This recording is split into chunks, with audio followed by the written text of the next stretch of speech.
Boot up.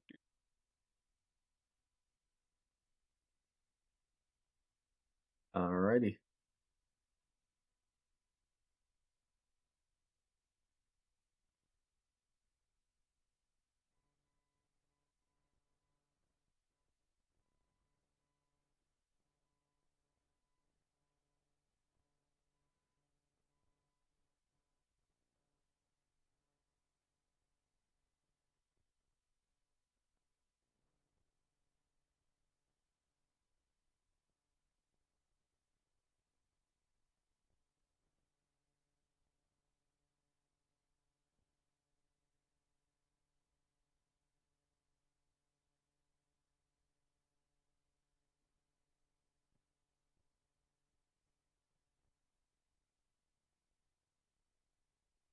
Oof.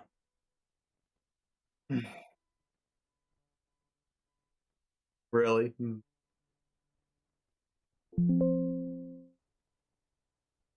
Why don't you let the bot just do it for you?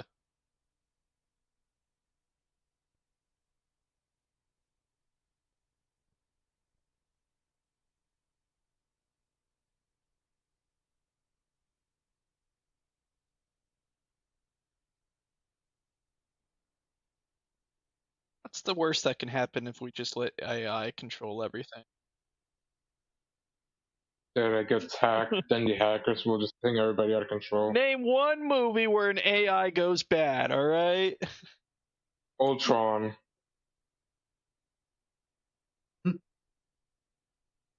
Skynet. Another AI that goes bad. Neither of those are technically movies, so wrong. Marvel's Ultron is not a movie. Terminator 2 Judgment Day isn't a movie. There you go.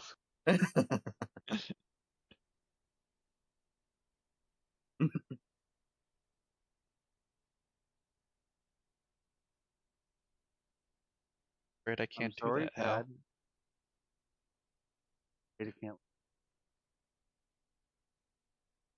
Question is, how many people here have actually seen that movie? Which one? 2001: A Space Odyssey. I have not seen it. I saw part of it. I saw like.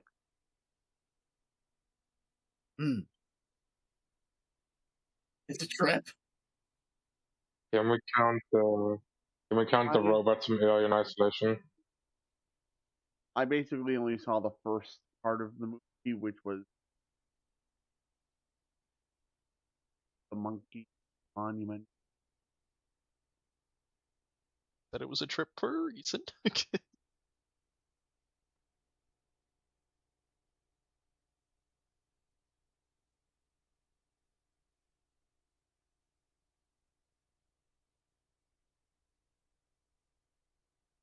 Isn't it also just a really long ass movie?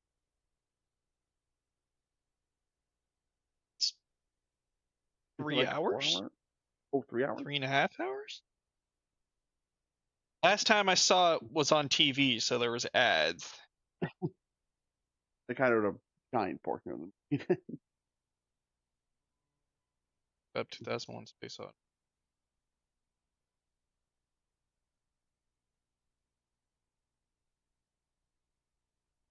I mean, how long that entire monkey scene? I think was like an hour. Yeah, it's only 2.5 hours. It's not long. Really? Heck no. Is it?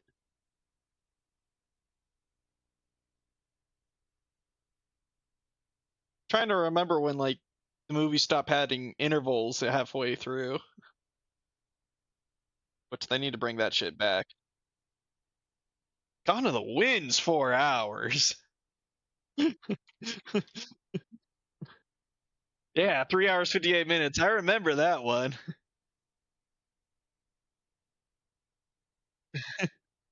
Jesus Intermissions were great though. I could use those. Yeah, great. Our movies are back up to 3 hours plus. We need intermissions back.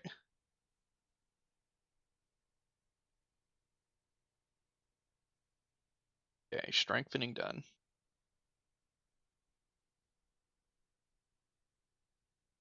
Well, it's in Interesting. Kidu, so I'm probably never going to use it.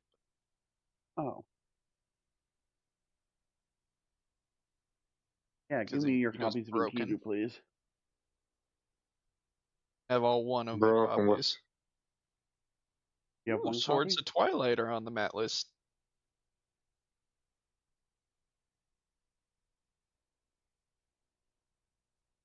Alright, hear me out. How about no?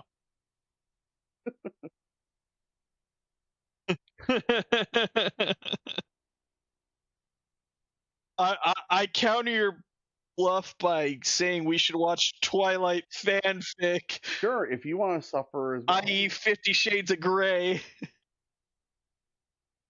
50 Shades of Gay. No, I'd take Twilight. I'd take Twilight. Have you actually seen both of those? I've seen both of those. It's worse than Twilight. And the sex isn't even that good. Bob sent me a hateful message after I sent him that image. No, no. It's nothing terrible. It's just something to terrify you. Yeah.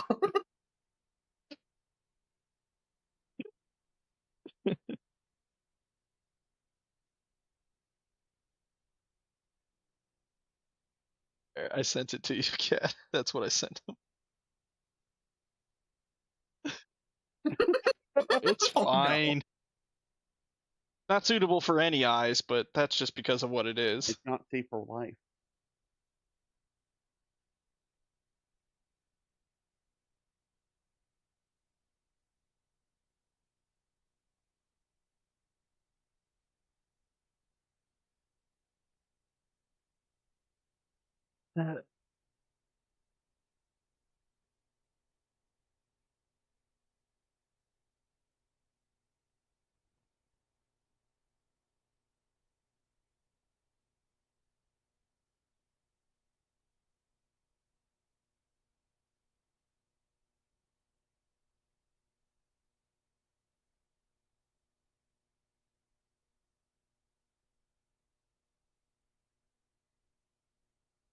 You mean a Pocket Fire Diaries? Oh, this song playing it reminds me. I gotta finish Apothecary Diaries. It's yeah. I Season gotta 2 finish it. this year, right? Yeah. I actually like the historical accuracy of it. Like, actually true to fair.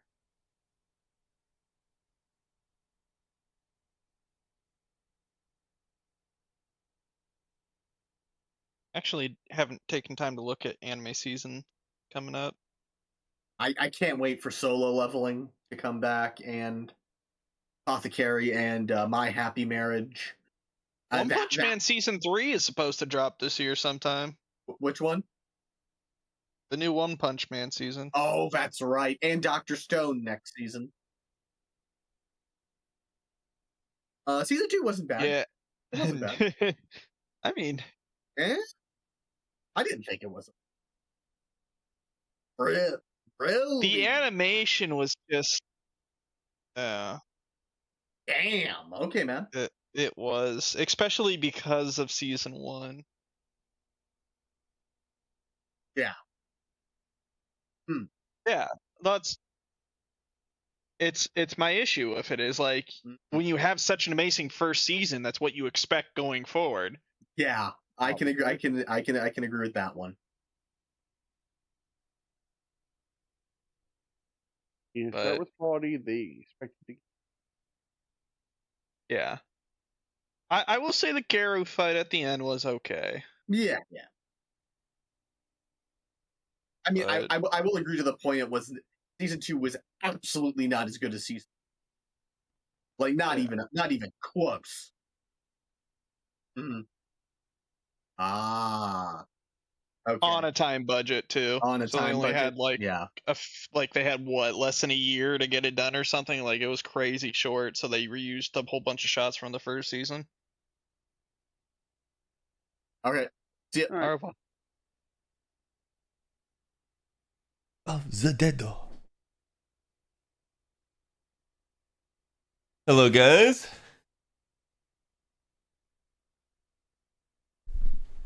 I just got the tweet out. Do me the favor, go give it some love. Uh-oh. That's not good.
Sorry, I'm just reopening my tabs, and I'm like, what the heck happened to some of them?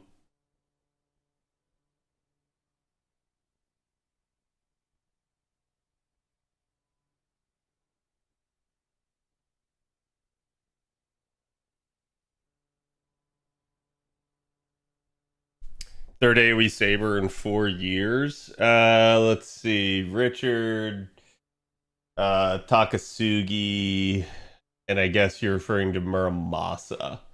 Yeah, I mean, is what it is. Didn't you know, chat? Saber is the most powerful class. Oh my god, I see what you sent me, Prophet. What the heck? That's just cursed. No wonder Bob sent you hate mail. Okay.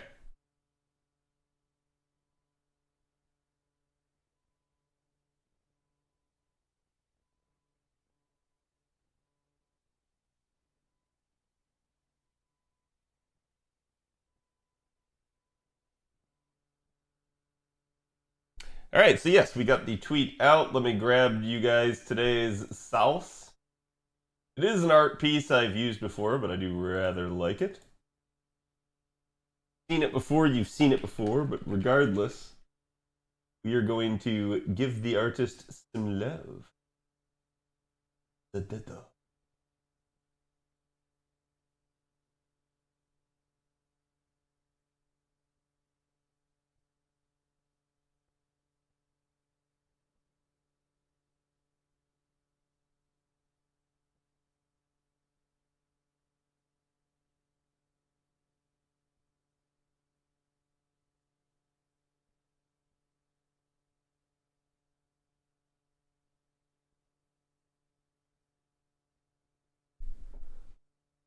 Okay. All right, we are good to go. Chat, are you ready? Well, what was that? I don't know. I have no idea what that transition was. Here you guys go. I was cursed with this image, and therefore I had to share it with you.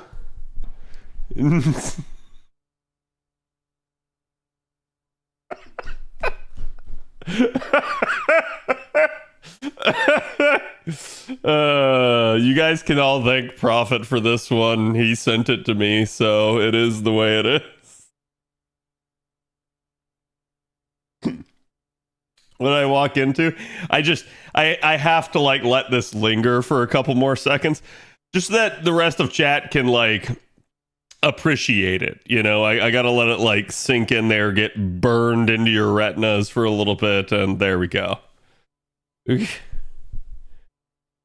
Yeah, I mean, honestly, the problem with that is it actually made Frieza look almost good. Whereas we all know, like, if it were Dragon Ball Evolution 2, Frieza would have been like some dude in an outfit that actually looked like a like refrigerator. Hoping for pity for that? Damn, wild. I didn't want to end the year like this. What do you mean? What a better way to forget the prior year. Why am I being blamed? Because you sent it to me. Do you want me to reveal our DMs to prove that?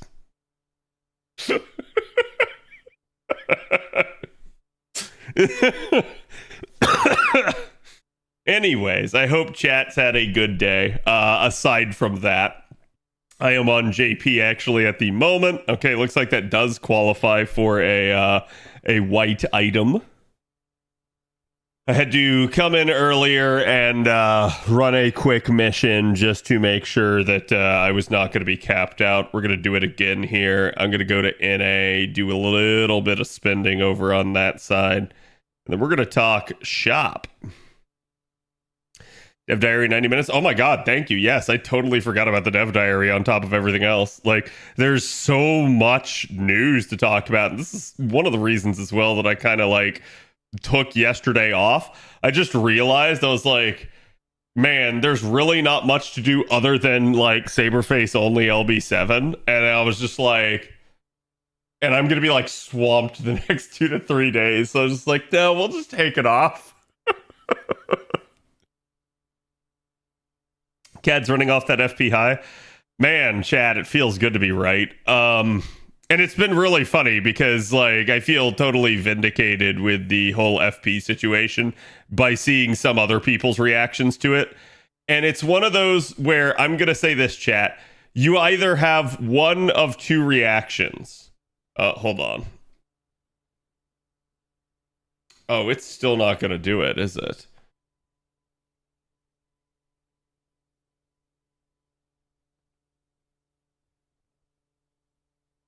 Yeah, there we go. That did it. All right, sweet.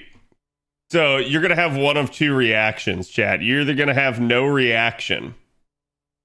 Okay. Or you're going yes. Okay. Now, if you're like me and you're reacting number 2, you're based. And the reason why is because you were somebody that had to roll out your FP in great quantities, even for 1 point of your FGO career. If you are up here, you either don't actually play the game or spend your FP, but claim that you do, or you're a botter. There is no, like, if you are not jumping for joy about this change, you are in this category, and this category is highly sus of people. Everyone I know that has spent any amount of FP is reacting this way to that change. Yes, finally, exactly. Ugh. Be in the category? Yes, the category.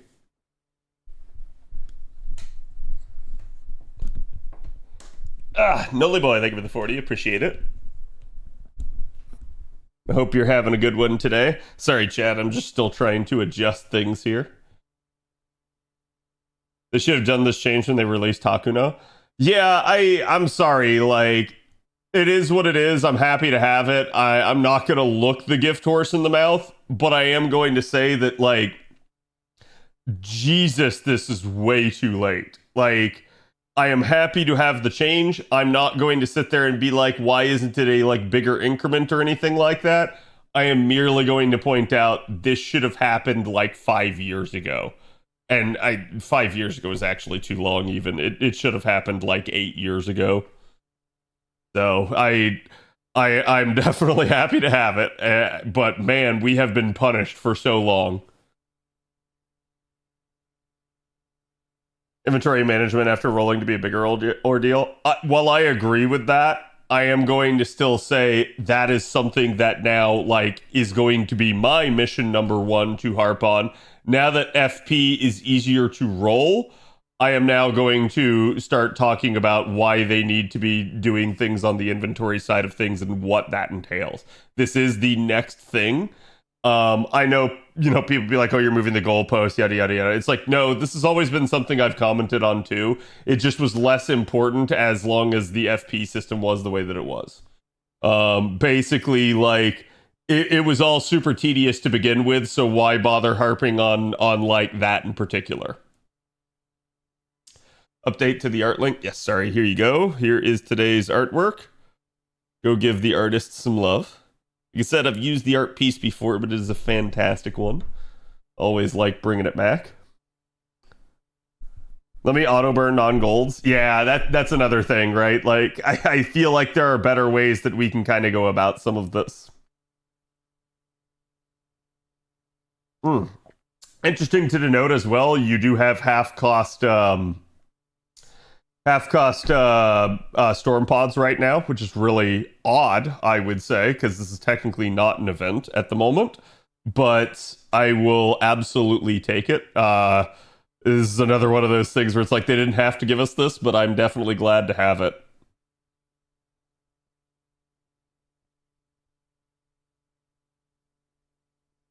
No reason embers can't stack infinitely in one slot also.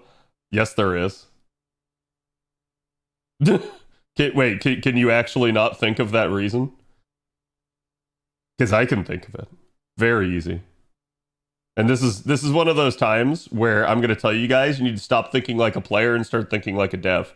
If you can't think of the reason, it's because you're thinking not at all as the devs are.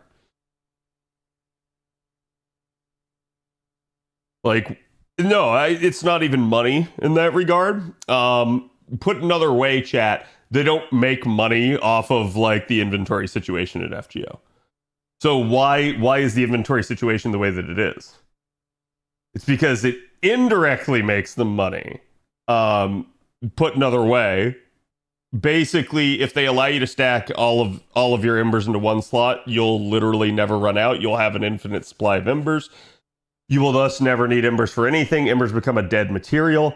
And essentially, you also lose one of the major in-game goals by which to participate. What does that mean? That means, like, quite literally, someone could just haul out and 120 a unit immediately. And if you can 120 a unit immediately, you don't have to farm embers. So, like, you just sit there and you'll just keep hoarding them, keep stockpiling them, and yada, yada, yada. And I say that you would probably need to hoard them some and stockpile them some still, but it would not be nearly to the degree that things currently are, where we have to micromanage and we have to try to use them. You would literally sit on all of them, and you would only use them at 3 times suck rate opportunities, and that would be it. And you would never use them any other time, and you would never feel pressure to use them at any other time. Why? Because of that. So essentially, everything would be 3 times as efficient, and everything would basically just be perfect, and the player would never have a downside. That's exactly why the developer's not going to give that to you. It's a staying power thing. The more they can gate you in the game, the more you're forced to continue to play the game. And that's why I say it's an indirect money-making thing. It's like, it doesn't actually make them money directly, but by keeping you playing the game, they make more money off of you eventually.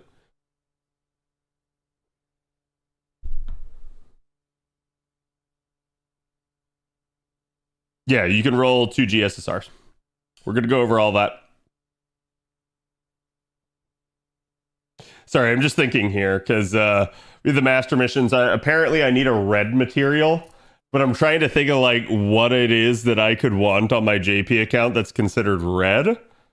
So that's going to be a little bit more difficult. Ooh, spicy. Okay.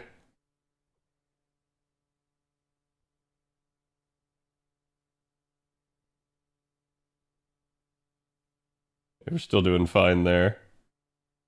Bones? No, I'm pretty good on bones. Okay, we have tickets. Wait, There's no way that the tickets actually count for the acquisition, right? Like that couldn't be a thing.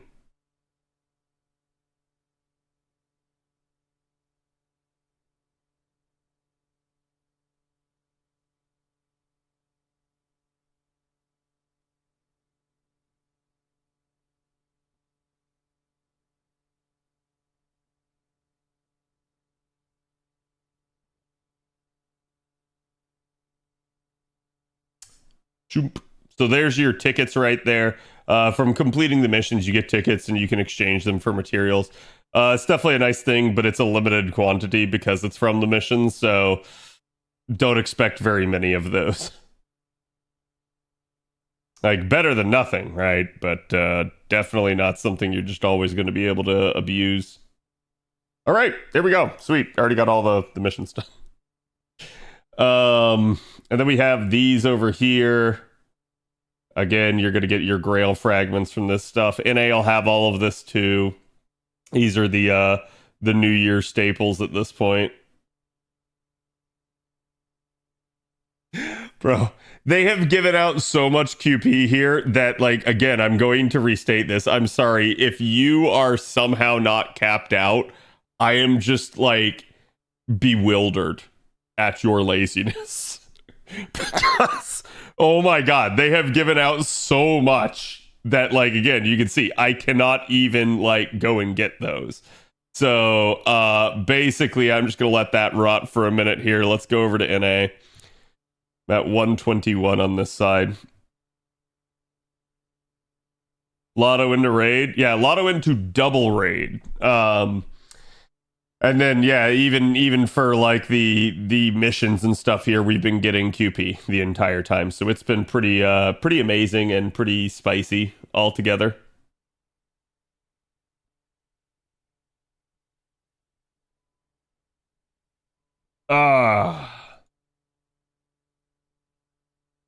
QP cap should be 5 billion. So same reason for the Embers is exactly why there's a QP cap. It's an economics thing, chat. Actually, yeah, whatever. We'll just run Morph Trom here real fast. That'll give me my 3 clears, and if we end up getting around to the Saberface only story, I will partake. Oh, 3 hours left on Teapots, chat. Just FYI, word of warning. Is he Bond 6 yet? He is. Is there anyone... Look at the 5 stars. I mean, I could bond Nito, but she can reasonably bond herself.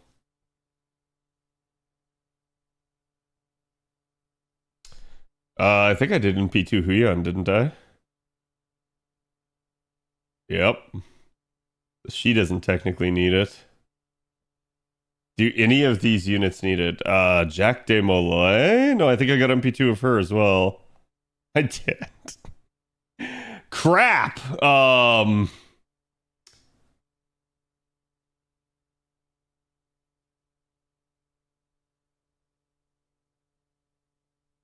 I definitely have more of a Sakabahime. Yeah, Jesus. They're probably in P level. It's fine. I think I also have 2 of the Trong sisters, not Trom sisters. No, I only have 1 of them. Alright, sweet. There's my Huckleberry. And I guess technically I can put a 2-star on the back line here? Question mark? Well, it's not going to be a 2-star. There we go. My last 2-star and under unit that is not Bond 10. How far she got? Okay, she still got some time. I have 2 of them, 2 sisters. Oh, you right. Players will instantly max the QP cap and demand a higher QP cap the next day. Yeah, and again, I'm not going to say that there isn't something to be said about, like, expanding the caps, right? Like, they did with regards to to the QP cap originally. It used to be 999,999,999. And then they expanded it to 2 billion. So why did they do that? Now, it's actually easy to look at why they did it. If you guys go back and look, it was literally like in conjunction with the release of the append system. So you got a cap raise when they added essentially what amounted to like 3 more skills to every unit. They basically said, all right, yeah, fine, we'll just double the cap. So yeah, they might like give you a cap increase at some point in the future, but probably as well like corresponding to a new system. New Year's don't get maintenance, right? Shouldn't, but I don't know. I have not actually checked. They should at least make leveling stuff up faster. Oh yeah, I agree. I think that's always the goal, right? Is like they need to waste less time in the actual menus. This is something that I've complained about with like Girls Frontline 2, where I've talked about like, this is ridiculous. Why is this the way that this is?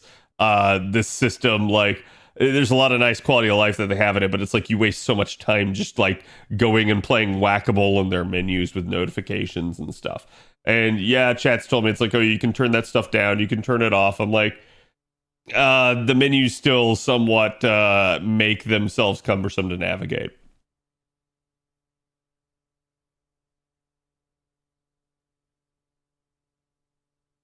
Back in the day, being near cap was a scary thing. Yeah. I mean, I wouldn't say scary. You just had to find something to do with it. But back in the day, we, again, didn't have as much QP rolling around. Like part of the reason that, like, when I say, chat, I can't get rid of my QP on my NA account, I mean that. Like, there is not anything I can spend it on when I'm saying that. As opposed to, like, or at least within reason is what I would say. As opposed to, like, a lot of people, I feel like they'll hit the cap and it's more that they don't want to spend rather than like an actual physical inability to find something to spend. So it's definitely a thing, I think, for some of this stuff, but ultimately at the end of the day, it's still fine. I often felt like people put way too much stock on that sort of thing anyways. Damn it, I replaced MASH in my backline. All right, what can I do here? I can try that. I would have been able to get 10% charge for the party, but not more than that. And pop that. That'll give her a little bit. And we're just going to have to crit this down on the next one.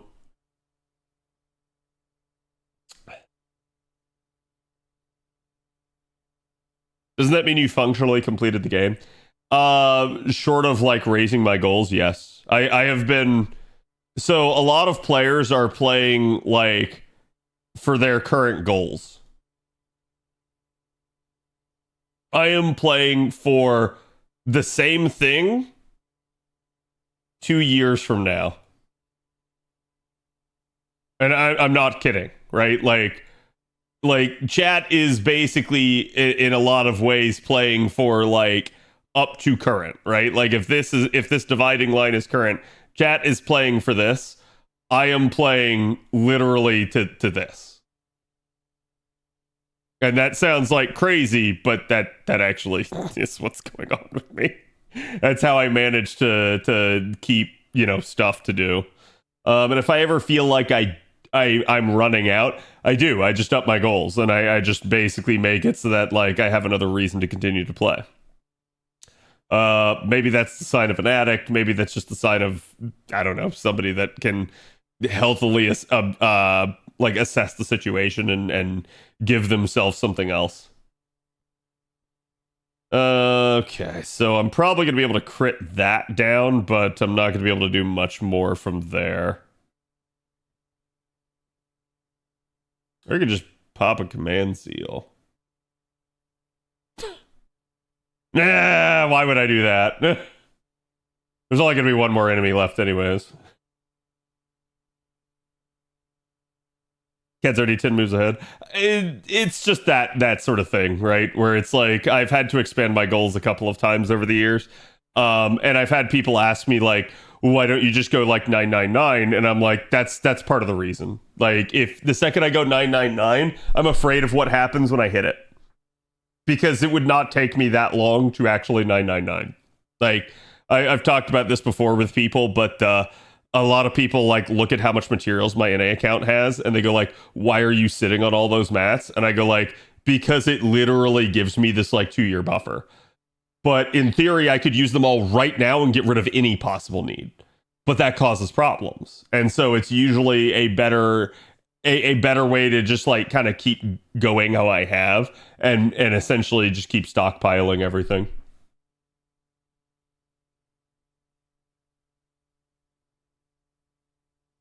Okay, was that my 3 out of 3? That was 2 out of 3. All right, one more.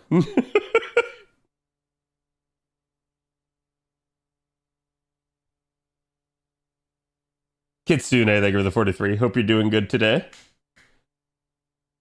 So, chat, how was 2024 for y'all? Was it a good year?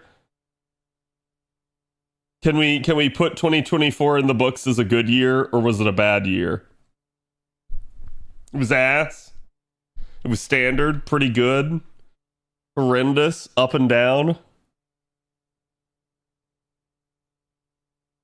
Pretty solidish for FGO at least. Yeah, I think looking at FGO over the past year, I think we can see this year as a little bit more of a return to form. 2023 was atrocious. And I'm not talking about like servant releases. I do think there are people that judge FGO based purely off of that. I'm talking about the actual state of the game, how the developers have taken care of it, the pacing of the story, all that. It really feels like 2024 was much more of a return to form. They started doing a lot more compared to the prior year.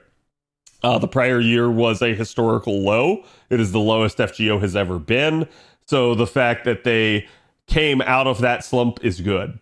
Definitely we have some info to talk to you guys about tonight, particularly with regards to stuff that's upcoming. And I am going to feel the need to get out in front of certain info that's already circulating and causing misinformation, but it is what it is. Mr. CZ, thank you for the 48. Thank you for the 4 years. Appreciate it, my dude. Chat, if you haven't already, go check out Mr. CZ. He's a good buddy of mine, member of Team Explosion, streamer extraordinaire. And Lucky Cat, thank you for the 3 months as well. Appreciate it. Happy New Year to you guys, too. Misinformation on the internet? Who would ever do that? Yeah, who would ever do that? It is what it is.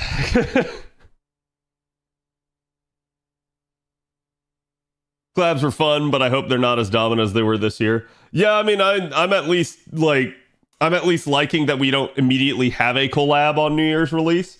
And just to show it to you guys here, JP still has time, or well, it did still have time. Never mind, it's gonzo now. But they still had a couple hours even after the turnover of New Year for you guys to finish the story, which was not what we heard they were going to do originally.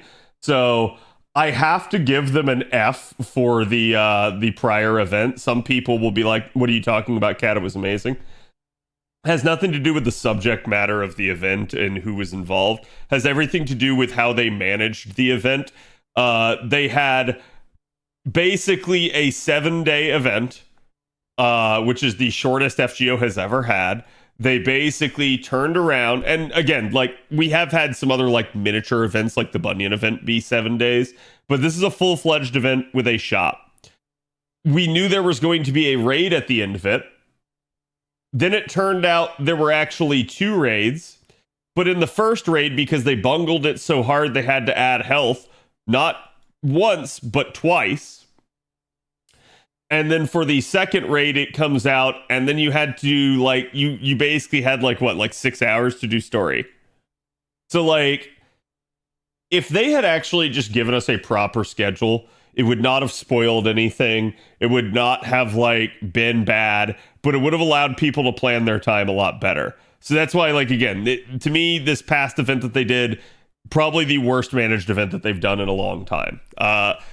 Basically, I have to go back to, like, Tunguska with them doing timed raids. for me to be able to say like anything that they've done worse in that regard.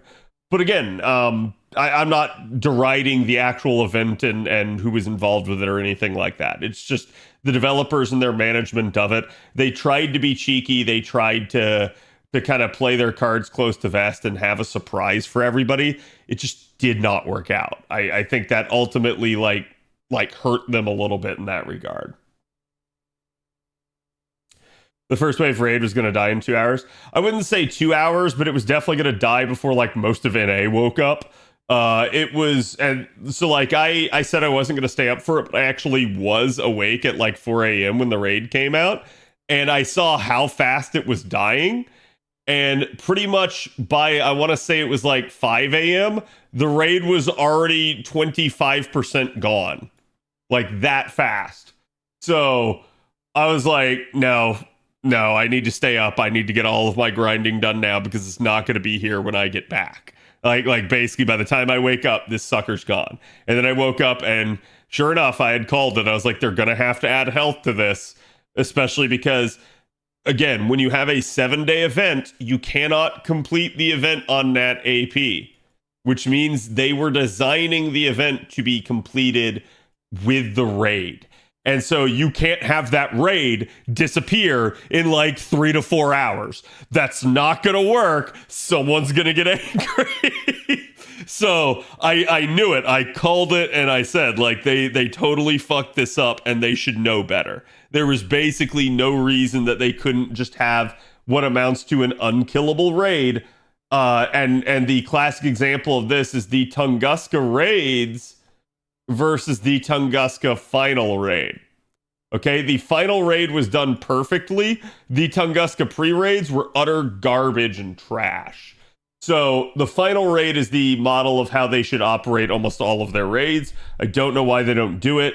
But at minimum, they should have looked at that and said like, okay, yeah, this is kind of what we can expect for the kill rate. Doubly so when it's Neko Arc, you're going to get people that are going to play just because it's Neko Arc. So Hal, thank you for the 17 months. Appreciate it. Is shit timing, IMO. Yeah, I mean, at least they give us a couple days to open the boxes first, but I agree. I did not really care for that very much, but it is what it is. The bond from that raid was nutty? I mean, that's fine. Actually, schedule is just a little bit wonky this year. Yeah, I'll talk about that a little bit here too. So I've got my AP spent down. Let's talk like JP news here.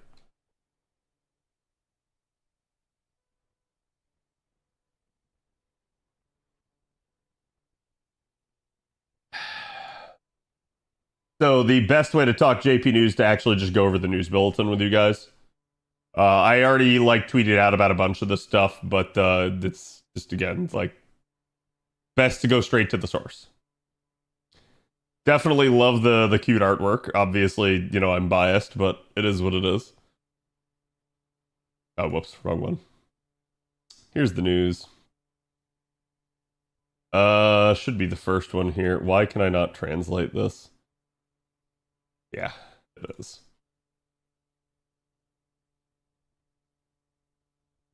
Okay, so here's the information they announced. I don't know why it's over here on the side of my screen. That's really weird, but there we go. Now, chat, I'm just going to go ahead and say we can't avoid the spoiler on this one. I was going to try to, but they've actually named him in-game, so there is nothing I can do. I'm going to tell you guys right now, if you're trying to avoid the spoiler, leave now. Leave everything FGO related for a long time, because you're not going to be able to get around this.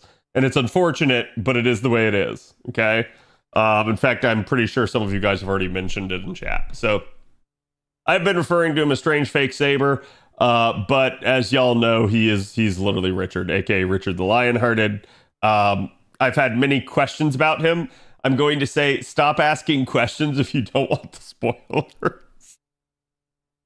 Because some people don't realize what they're asking. I've had people ask seemingly what they thought was an innocuous question that I'm like, it is not an innocuous question about him. So yeah, his third ascension is not spoiler for Strange Fake, which is perfectly fine. But yeah, basically Richard is going to be our New Year's pickup summon.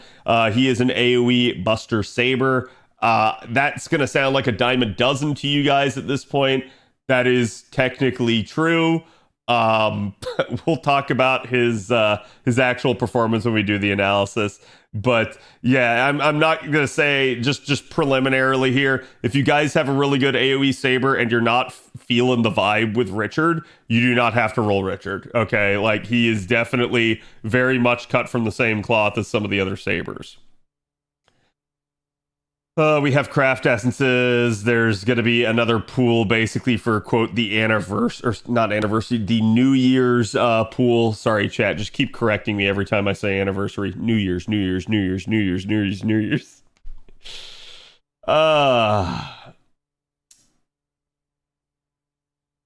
Okay, so we get a GSSR, and this GSSR is really significant. For starters, it costs the same as a normal GSSR. However, you get two.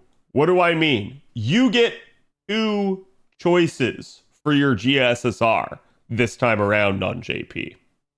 You can roll two different pools. They must be different pools. You cannot roll two of the same, but you can roll two of the pools. So that is very, very nice.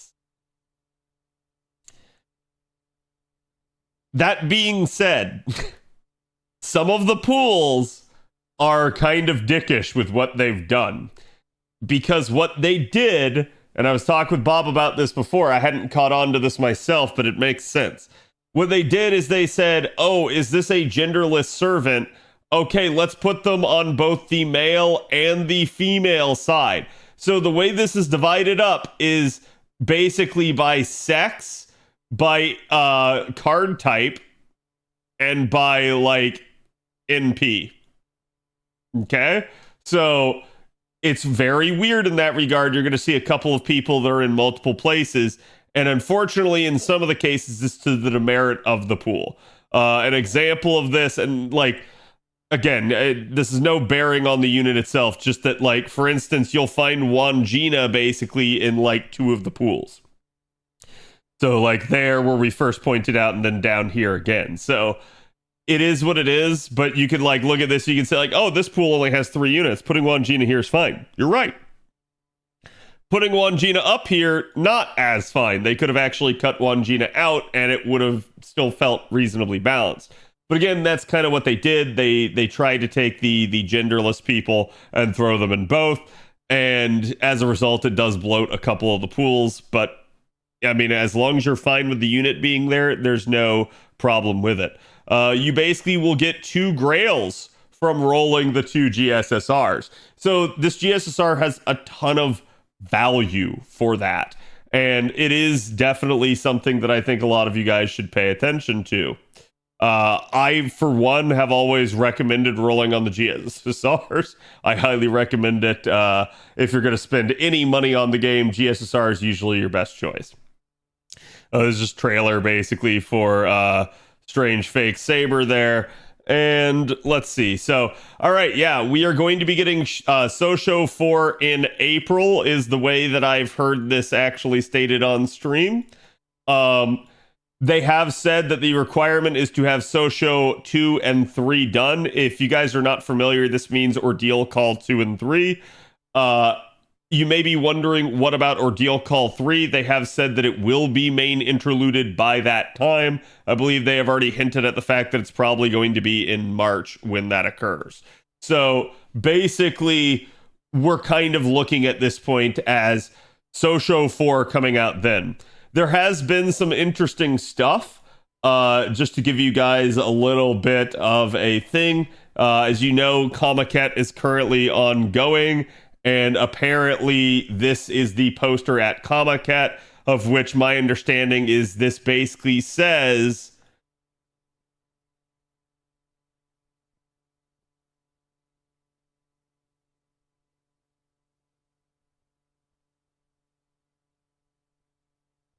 okay, so take that as you will. I do think this is a thing. However, and I'm going to point this out, please denote that this doesn't just say FGO final chapter. This is saying Fate Grand Order Cosmos in the Lost Belt. I think a lot of people are jumping to doom and gloom on this stuff. I am assuming this is the final chapter for part 2. I've seen a lot of people thinking the game is going to end. I do not believe that is the case. I believe people are missing the forest for the trees. And I'm going to just go ahead and say this. I think you can apply even a simple logic argument to any of this. If the game ends, the game stops printing money. I'm even going to apply this one step further. If the story ends for FGO, the game stops printing money quite significantly. I believe that they would lose probably over 70% of their profitable players if that were to happen. People would just stop spending money on the game. So essentially, if they actually were to do this, they would stop making money.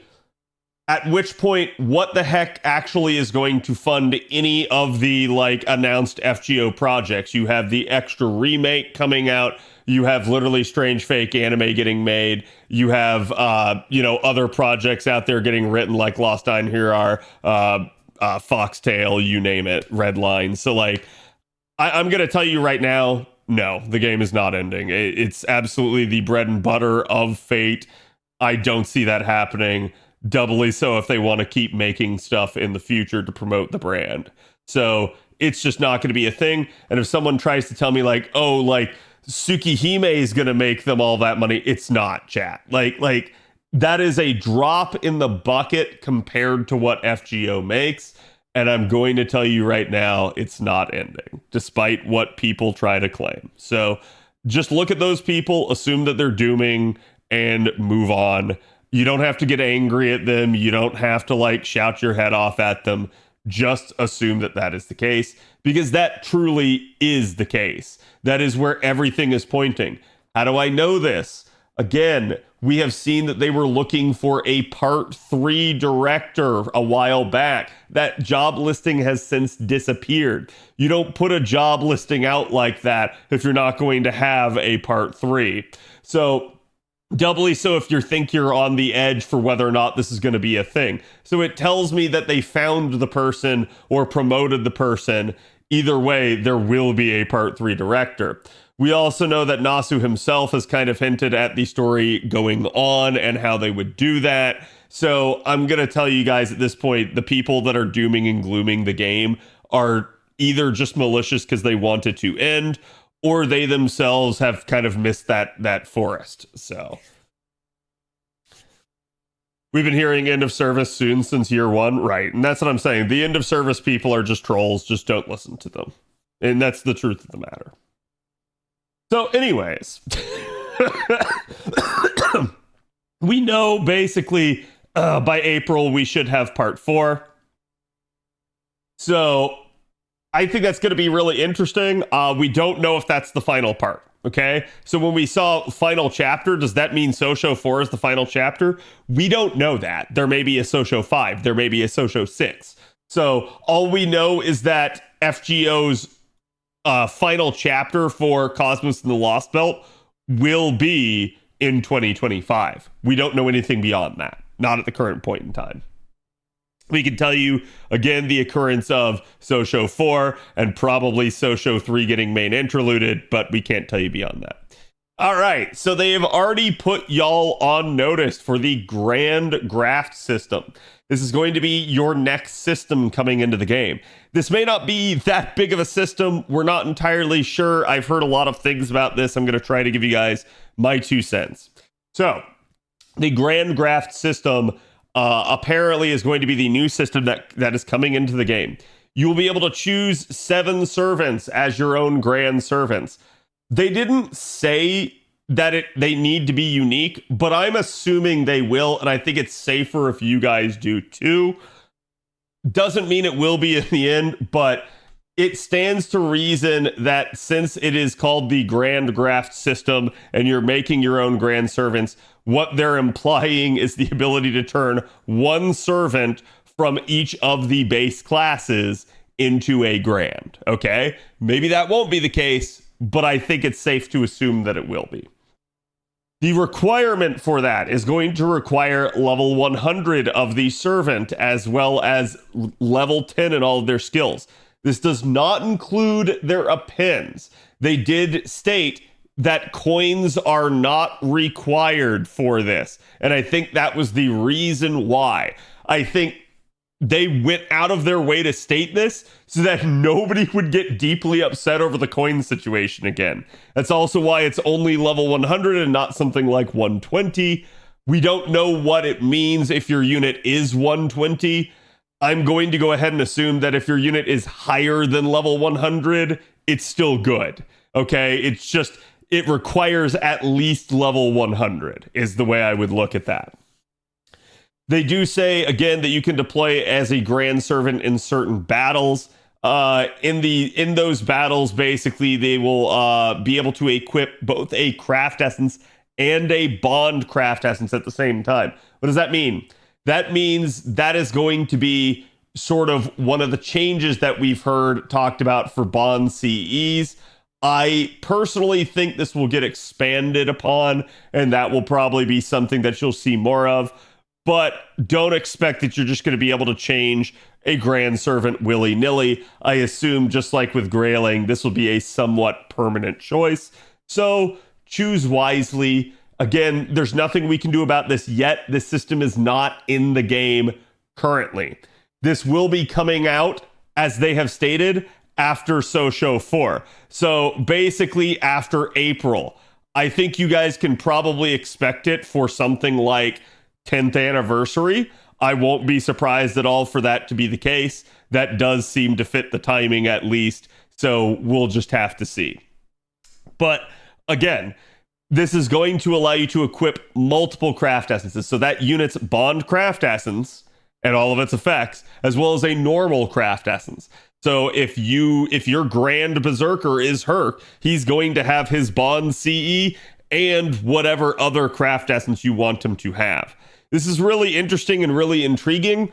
I'll definitely have to see how this works for certain units, because certain units have unstackable mechanics on some of their craft essences. So we'll just have to see. Also, again, you guys know not every unit's Bond CE is made very well. This will definitely be a project, though, that I will do. I've actually already done this once before. Chat doesn't remember it, but from way back in the early days of my stream, I actually went over all the Bond craft essences with you guys and talked about which ones were good. I will redo that for you guys here for the next year. I feel like it's a good time to do so. We've had a lot more units get added to the list, but I'll try to give you guys my 2 cents on what actual Bond craft essences are good and worthy, and we can definitely come at it from more of a standpoint of this system in mind, now that we know at least a little bit of some of how it will work. But again, it's not going to be a sort of like, oh my god, this is just the most overpowering effect for every unit. For some units, it's going to be very middling, and it just is the way that it is.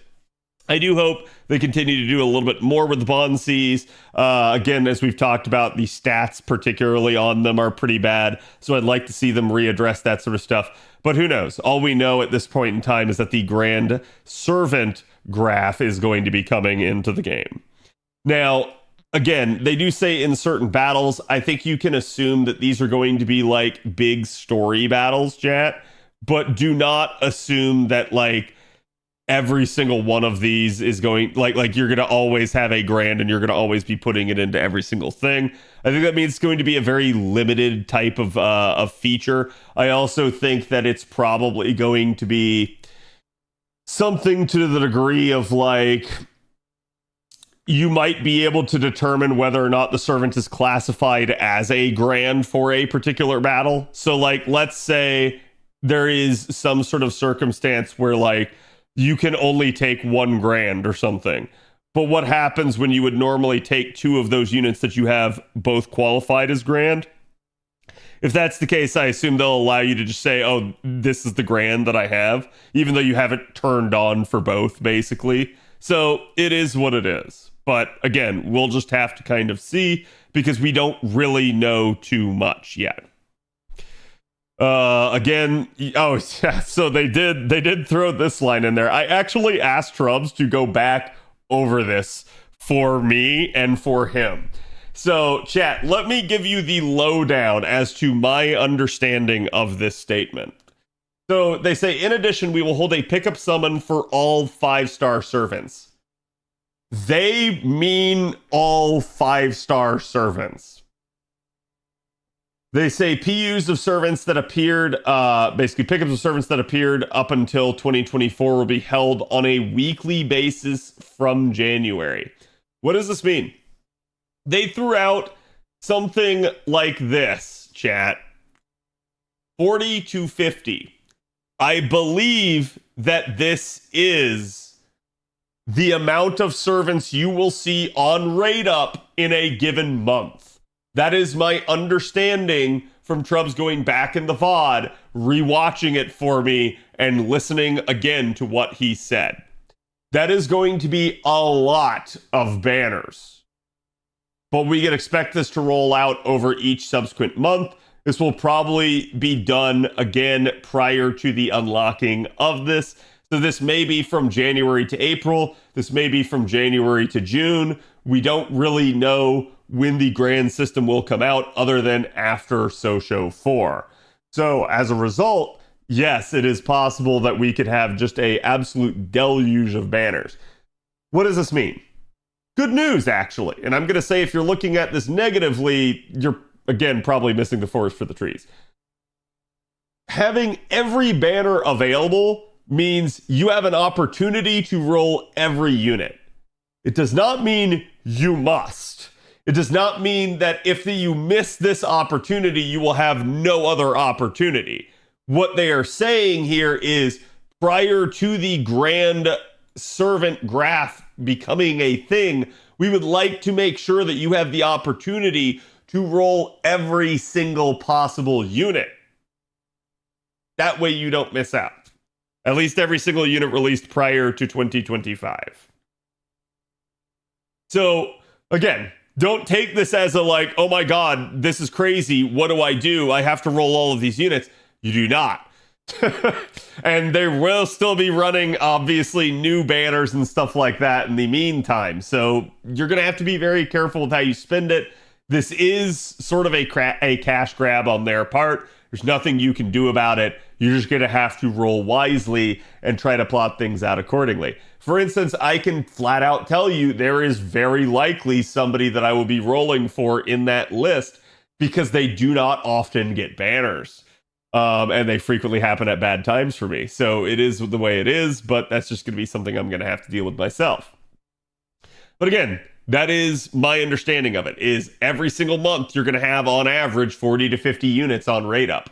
That's going to be kind of nutty. You guys are just going to have to adapt. But this is also why, as I can now kind of start looking into 2025 here and talk about me doing my banner review and stuff like that, chat, this is why I'm going to be taking a different approach to banner review this year, because as you guys can see, last year nearly killed me trying to get all those banners reviewed. And it's getting worse.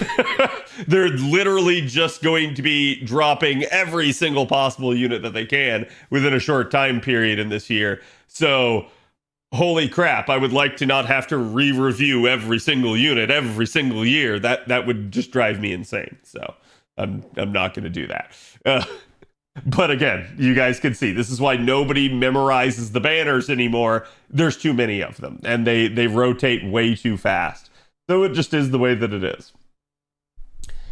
All right, so they say decide on your Grand Servant and strengthen them in preparation for Part 2 final chapter. And again, I'd say this is yet another feather in my cap for the point that I was trying to make. Chat, they're telling you there's going to be an end chapter for Part 2. They are not telling you the game is ending. Stop listening to people that are telling you that. They're idiots. Okay. So they also gave us our silhouettes. It's definitely interesting. I'm going to say there's a lot of guys that are clearly depicted here, right there and probably right there. But beyond that, it's very difficult to tell who else is involved in here. there's probably some standout depictions of things. Like, for instance, whenever they do something like this looks like it's a shield or something, and it is 100% meant to be over the top of whoever the heck this is. Or actually, no, this may be a like Japanese style like umbrella over the shoulder. So who knows? Yeah, a parasol. So like, I can't even begin to tell you, but they try to do this sort of stuff kind of to obfuscate things and make it not as clear. So it'll definitely be fun to try and predict these. You guys know we've tried to numerous times. There will probably be another strange fake unit somewhere in here. I'm just gonna go ahead and say, and oh man, somebody just typed a very bad term. Please don't do that.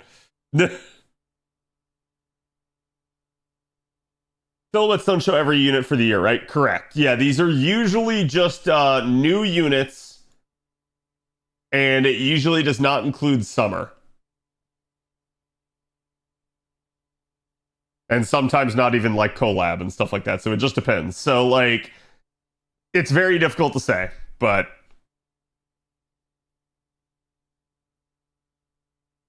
strange fake collab for April then? I mean, you might get a strange fake collab right here in a week. There's no telling. This is just something that just kind of is the way that it is. Okay, Snowfield Broadcasting. Yeah, so they actually had like some merch and stuff coming out of this. I think there was a Koyanskaya perfume. There was acrylic stands and stuff. I know they were saying there's a Mama Raiko one. But yeah, it is the way that it is. And they also had, oh my god, yeah, there you go.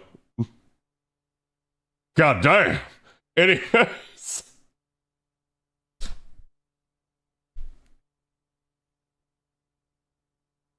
The fake ads, yeah, totally fake, but not fake at all, right? So again, you guys can see they're just showing off the merch here. I'm gonna say you guys can go look at that in your own time. I'm not gonna bother covering any of the merch. Looks like Ritsuka Fujimaru doesn't know season 2 will be released on Blu-ray in March. If you want to collect it. Line stamps, which again, Japan uses line all the time. Dolls appearing in the show are going to be commercialized. Oh, Jesus.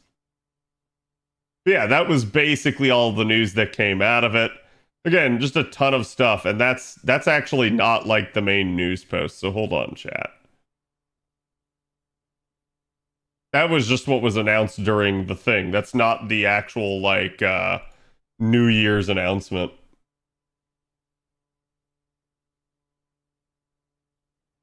Yeah, here you go.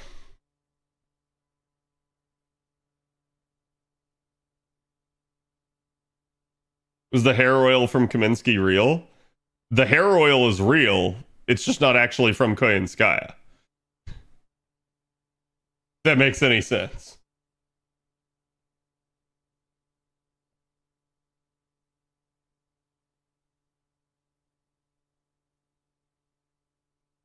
Where's my OC from? You mean like what inspires it? Or like where is my lore for her? His head? Yeah, like that's a thing.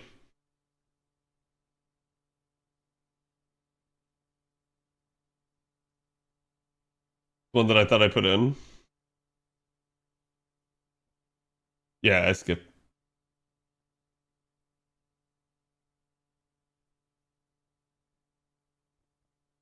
You want to see your papers?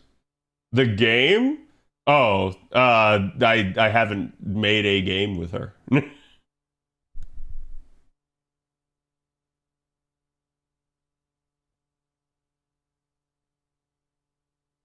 happened to my rig? I still have it. I just haven't been using it lately. Okay, anyways. Let's go over all the news here. Now, again, some of this doesn't Japanese translate, so you guys are gonna have to trust. But like, basically, you guys can see a little bit of the same news there. This is again going to be your GSSR. There's all the pools. We'll go over that a little bit more in game. There is a new summon list button. So essentially, this is a TLDR, as Trubs was calling it, where it's like, oh, hey, look at all the pools for the GSSRs. You can just like hop from one to the other because there's so many. You don't want to have to sit there like spamming right in order to get to each one. Let's see. There's their basically the rewards for their social media campaign, as well as the New Year's Craft Essence First Calligraphy 2025.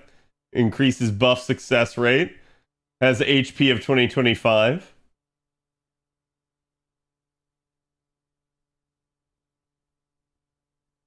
Let's see.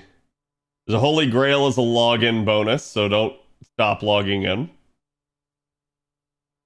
Gonna get a crystallized lore as well. Even more Q Peach. Basically, for the consecutive logins, you'll receive 10 million QP. There is a new Mystic Code. This Mystic Code is interesting. I haven't seen if fandom has any of this stuff up. I'm not seeing it.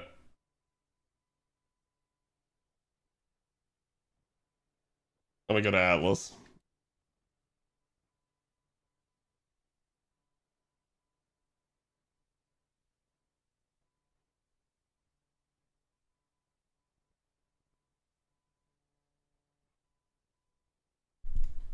Okay, so winter casual. So you guys can see this is going to give you quick and arts card performance, 20% each. For one turn, I gotta be honest, I don't like this. While it is multi-type of steroid, it's still just a singular turn duration at a very low amount. The problem that I have with this is there is no unit in the game that has an NP that deals both. So what does that mean? That means that this is just inherently weaker than like Plug Suit.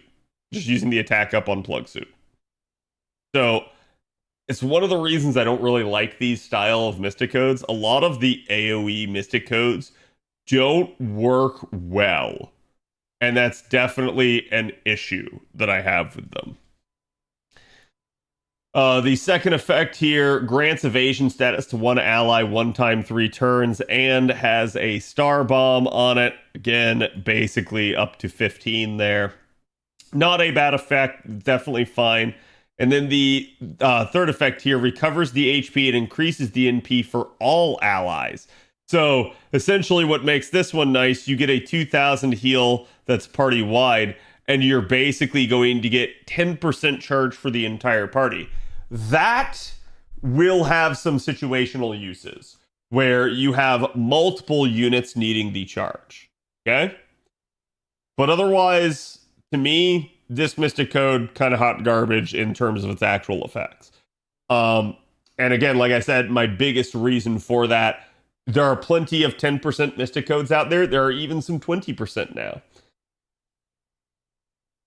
And almost all of them are going to provide a singular unit with far more steroids than this can provide. So in order for this to be true, you're either really needing the 10% charge across multiple units, or you really need to double NP with both a quick and an arts unit. Otherwise, no, I don't really see myself using this one. So it's like, it's there, but it's kind of meh. Quantum see one day? Maybe. You just have to complete it for Yuki. There's a quest for you to do it, so make sure you go do it. It should just be in the Chaldea Gate chat. Again, there's your New Year's missions. There are like normal New Year's missions, and then there's like master missions, so just make sure. If you guys saw, I had all of the master missions already done, basically. There are new command codes.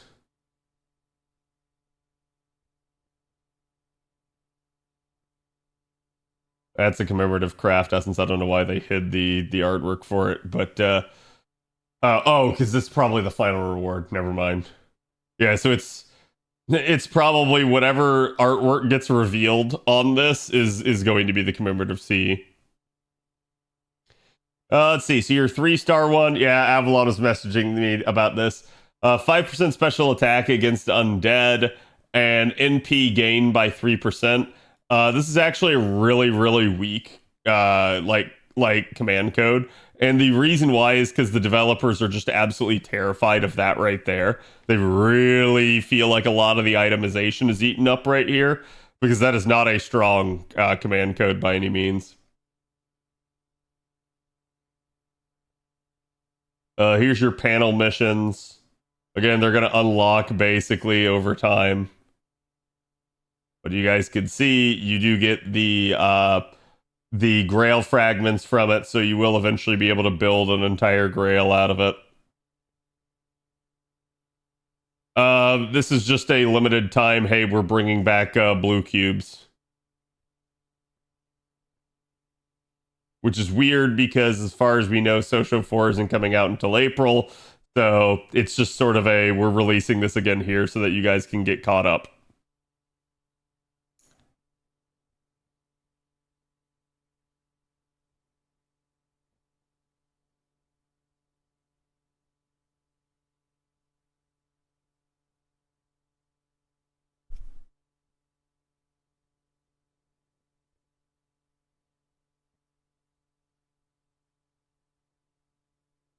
So 15 Saint Quartz, 50 5-star experience, 10 blue cubes, and 1 gold attack foe, and 1 gold HP foe.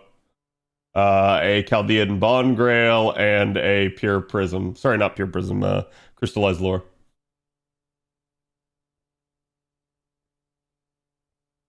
Here's your normal missions. Again, just basically each one of these.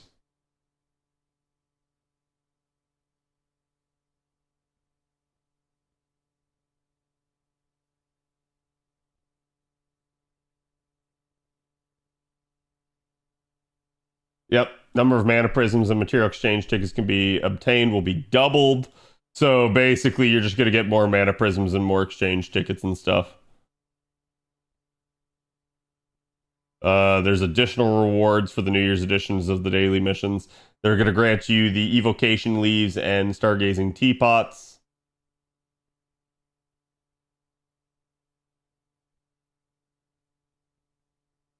Here is the ticket that I talked about.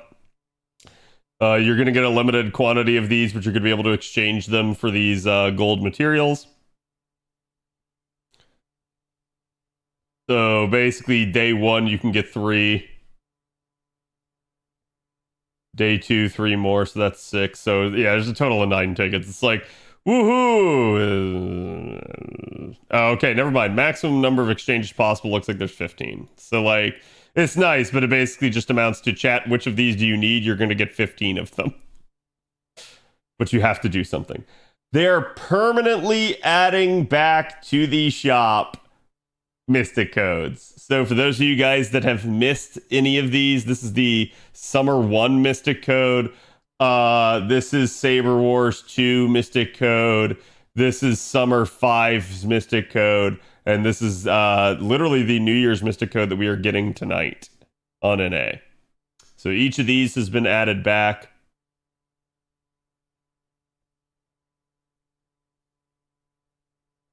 Yep, they are now free if you meet certain conditions. So basically, you both can now trade for them and they're free. In case anyone was thinking they're just free, no, they were not available before that.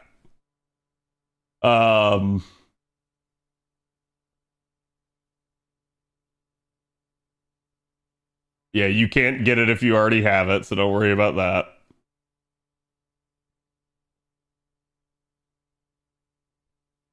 There's basically a new set of things for the Mana Prism Exchange for New Year's. There's also a New Year's Lucky Bag that's going to include a Bond Grail, 3 Faux Paw Prints, 10 5-star foes, 5 gold apples, Quick Arts and Buster command code openers, 10 million QP, and 10,000 FP. You guys can see they're also basically just going to be adding New Year's limited editions of all of these things in the shop, in addition to the normal monthly reset. Same thing basically with the Rare Prism shop. They're going to add some limited time items to it, in addition to the normal Rare Prism shop reset. They're adding more craft essences permanently to the shop that you guys can purchase. These are from older events if you guys have missed them. In particular, none of these really jump out at me. That one is okay. Wolves of Mibu, I think, is also decent. The Hot Springs one's also decent. Like, none of them are like the most meta CE, but it's definitely nice to have access to these if you didn't already have the option.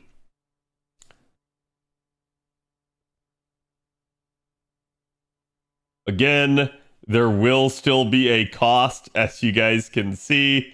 Some of them are rather expensive, so this is the real problem. Mana Prisms are quite the commodity nowadays on JP. One of my other things to do this upcoming year, this project of mine, will be redoing my Rare Prism shop video, and in the process, I probably need to do an actual proper Mana Prism shop guide.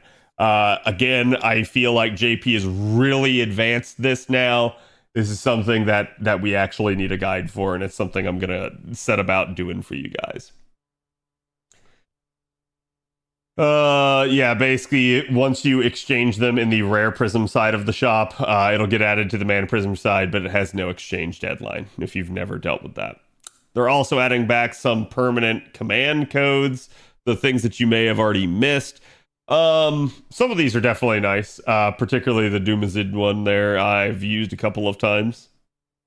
Your faithful sheep.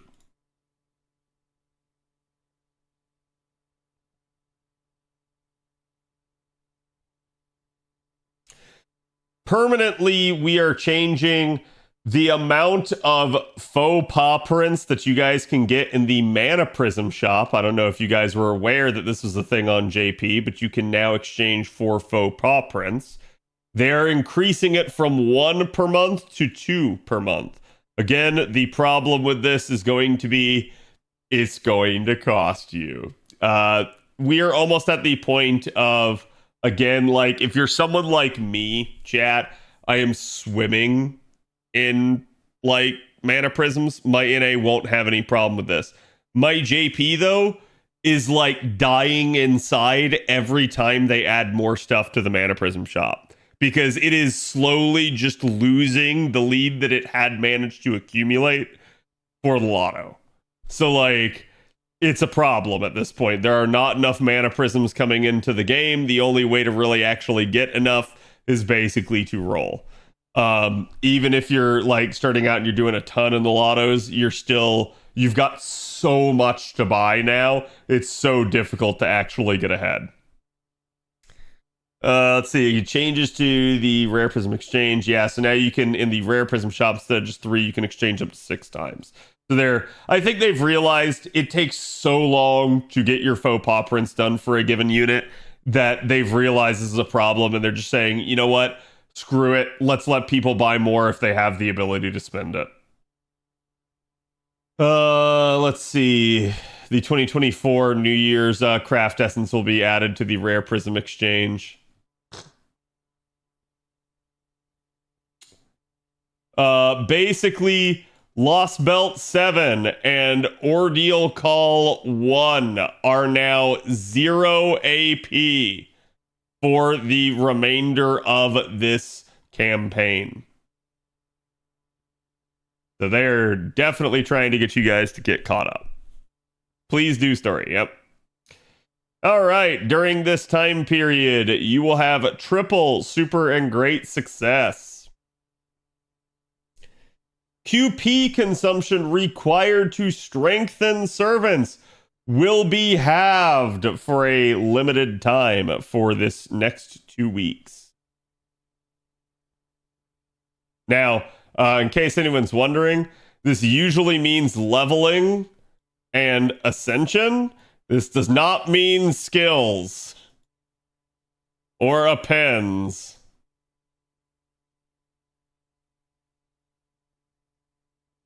Okay, these are not included.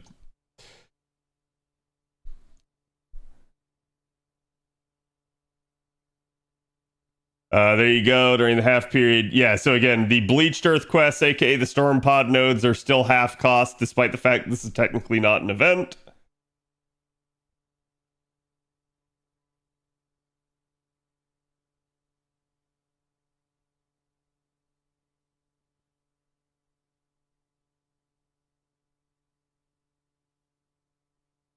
Basically half cost Chaldea Gate dailies, including Ember Gathering and Training Grounds.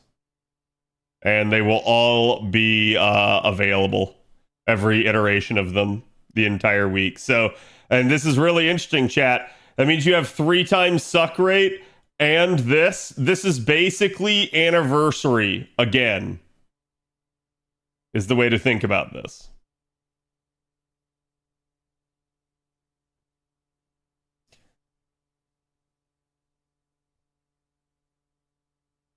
Yeah, it's just showing the conversion there. Yep, login bonus basically being extended to the Start Dash campaign, so there's going to be a new Start Dash campaign. Comeback login bonus as well, so again, usual par for the course. Usually a ton of courts there and that stuff, but again, this is meant to entice you. There's a new My Room.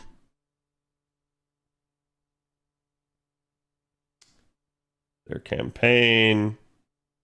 Ah, yes. There is now a feature that allows you to check if you own a servant already when you go to summon them. And it will also show you not only the status of you owning them, but also how many coins you have for them. This is actually a really nice feature if you're like, man, do I need to roll this? You can come down here, you can press this button, and it will literally show you. So definitely nice that they have done that. Shows you the MP levels as well. And then my personal favorite, there is a 100 spin for FP. If you are like me and you have millions of FP, and you are too damn lazy to actually get rid of it all, you can now get rid of it all. At least faster. Again, it's not going to make it less tedious with regards to your inventory. That is still going to be an issue, but you can now at least roll it out in a less tedious manner. Definitely something that I hope they bring to NA as soon as humanly possible.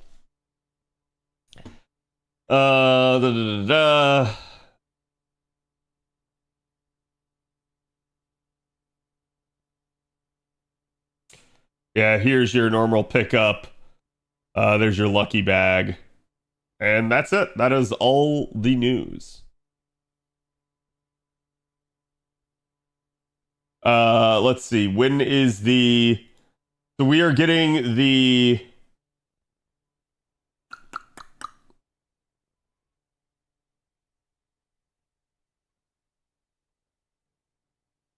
We are getting the dev diary here in 20 minutes.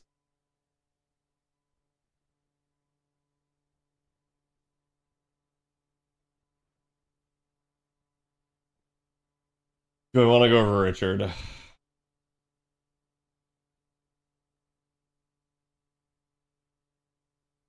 I still have to do my GSSR and my rolls on my end.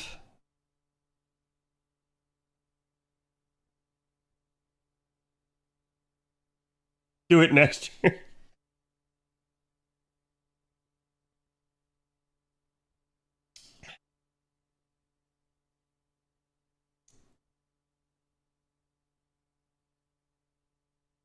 You only be able to bring them with fights with threat to humanity. Yeah, it might be something like that, right? Like they're probably going to do something with regards to the quote unquote grand Saint Graph system that like It's only going to be for specific fights.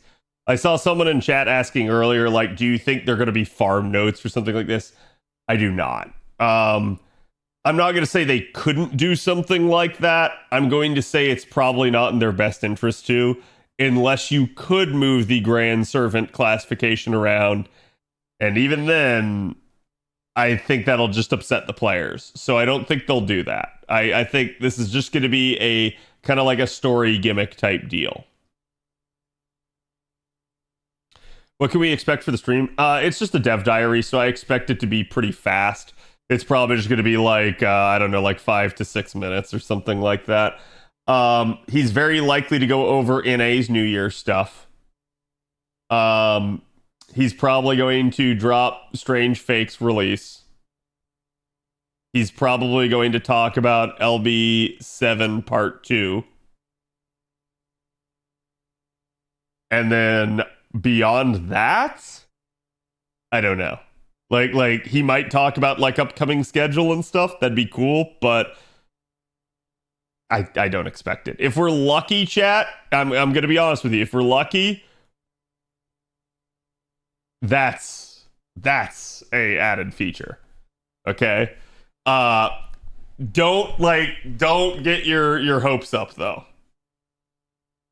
I can see another roadmap. I would love to see another roadmap.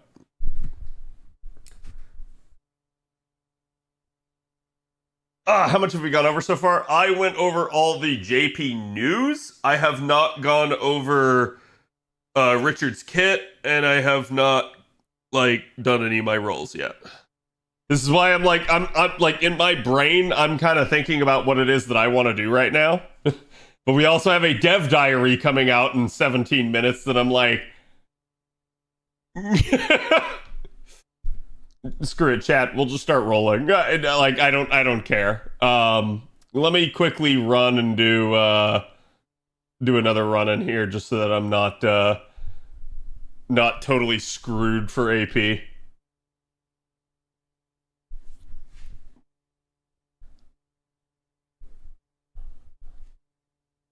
Am I rolling Strange Fake Saber? Yes.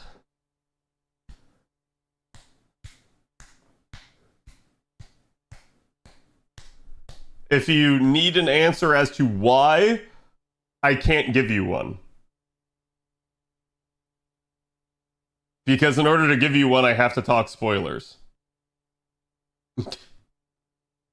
So I'm just gonna say, yeah. Yeah, that's what we'll go with. We'll go with he's a fellow Artorius. That's it.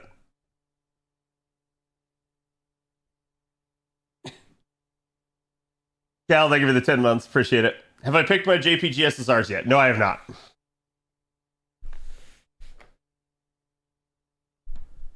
That being said, oh yeah, I gotta remember how to log into JP and all that shit. How the heck do I do that?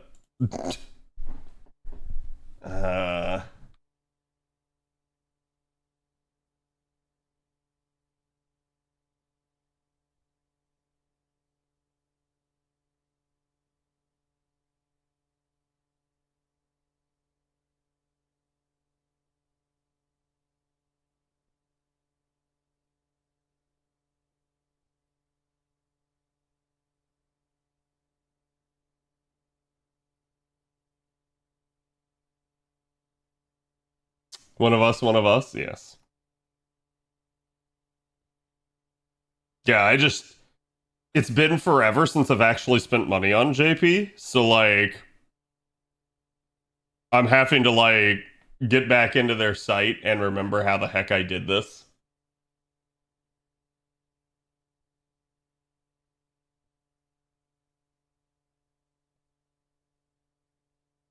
I released episode 1 if you're not ready. What do you mean? Why do you assume they're not ready?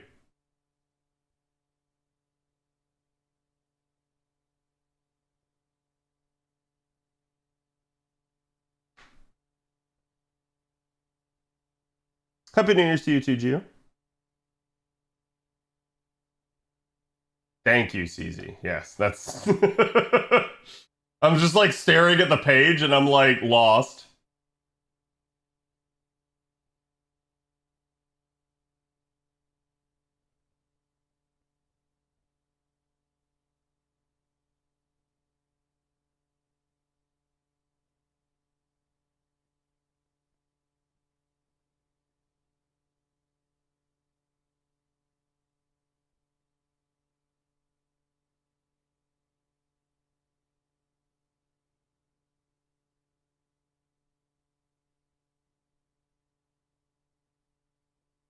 There it is. Okay.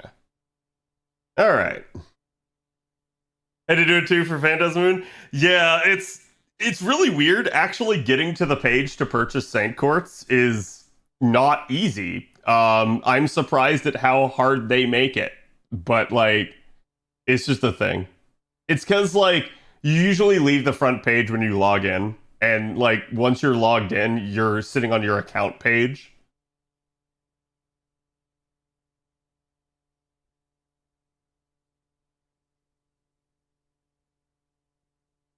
Okay, so let me just make sure here because I don't know how much I have.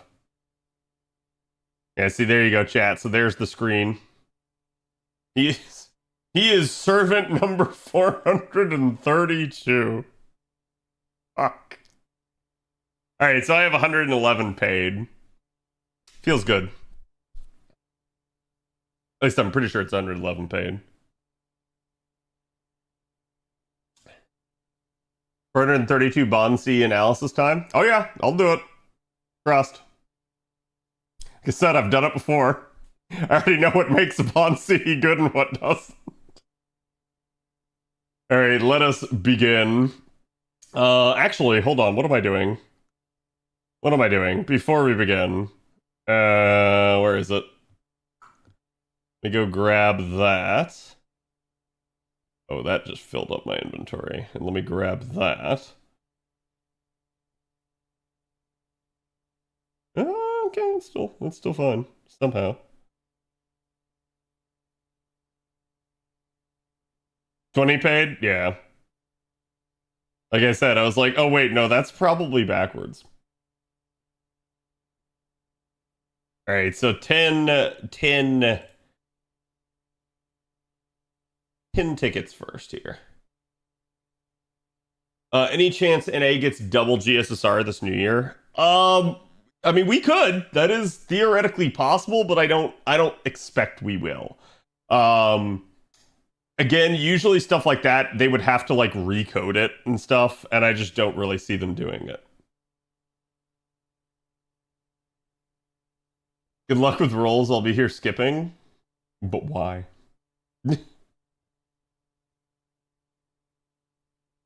I'm betting on Destiny Order. I don't think you're getting Destiny Order either. I think like when I say quality of life chat, like I mean like some of the stuff that JP's already gotten that NA doesn't have yet.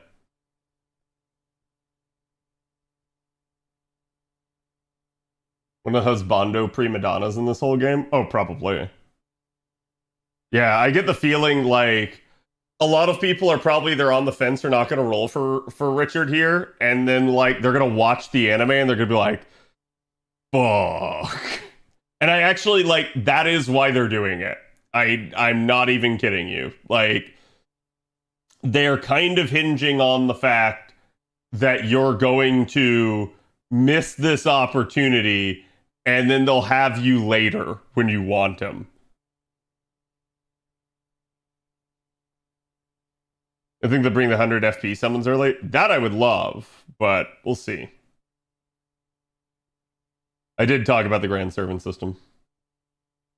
Did he update Copium? That'd be nice. I would love to get that early. A lot of chat forgets that that's a thing, but again, if you're a more free-to-play player, I don't blame you. But basically, JP has the expansion to the pity system where it now works on every copy rather than just the first. So right now, NA only has the first. Having pity apply to literally any copy you roll, amazing.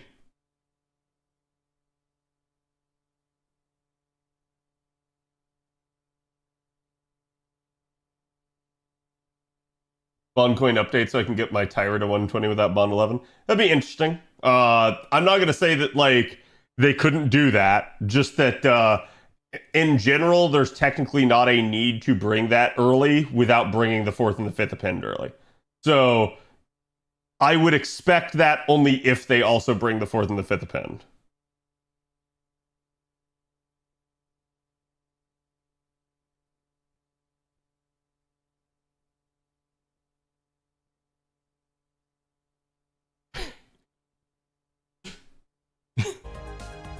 治が俺のマスターか。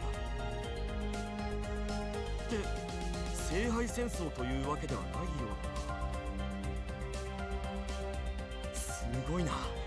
右からも左からも英雄の気配がする。もしかして There you go. They're not here to double chat. もしかしてだが円卓の騎士たちもいたりするのか。それはまた俺も気合を入れるしかないな。我が名は獅子神王リチャード。ここにマスターの刃として連合に参陣することを誓おう。 I do want to say, still one of my favorite British kings. So, like, it is what it is. Yeah, Richard was like Arturia detected and just immediately showed up. Does Richard have damage niches? No. Richard is just going to be a quote-unquote strong unit, as we like to call them. 7 minutes on that. Well, shit, chat. I didn't even get to roll my double yet. Is he a king? Yeah, that's Richard the First, aka Richard the Lionhearted. He seems generic. Yeah, we'll talk about him when I get to actually talk about his kit. So.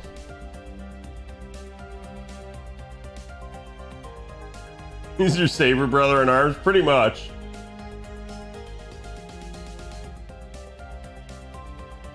Nice dick, thank you. I should probably go take a picture of him and send him to everyone. Send him, you know, my dick pics. Anyways. Well, yeah, screw it. Right back in. Straight into that.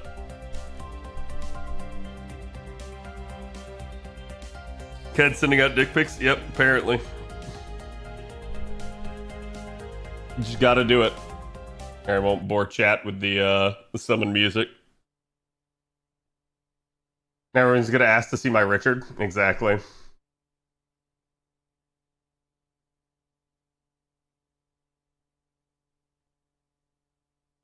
It's that easy. Heard he was a modern beatstick. Yep.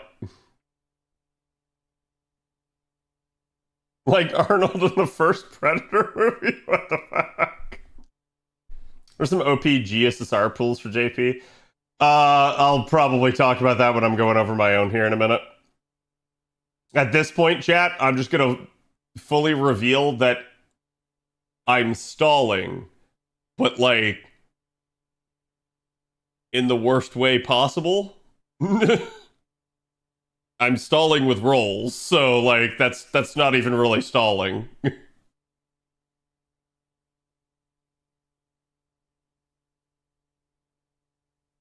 Oh, you're saying he's not a grower, he's a shower.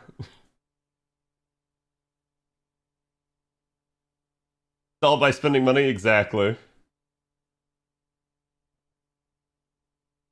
GSSR time, baby? Oh, no. We'll do GSSR and stuff probably after the Dev Diary. God, I keep trying to like think of the name of that. The jokes write themselves? They absolutely do.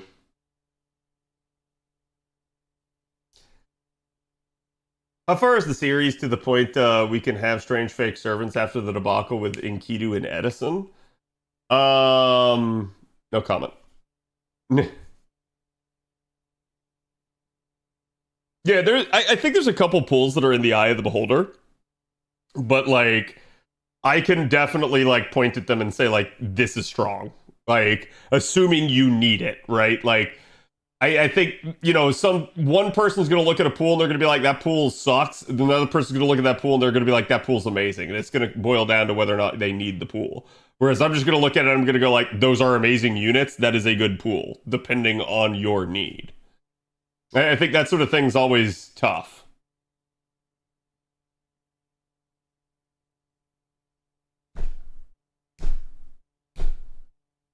Yeah, we just get the dev diary for NA. NA doesn't do much else.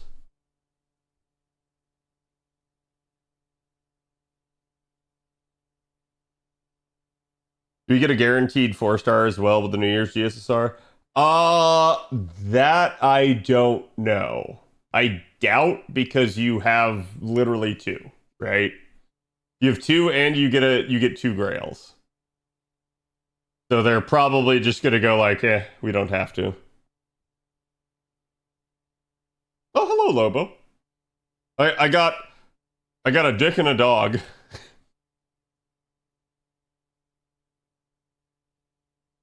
It just sounds so bad.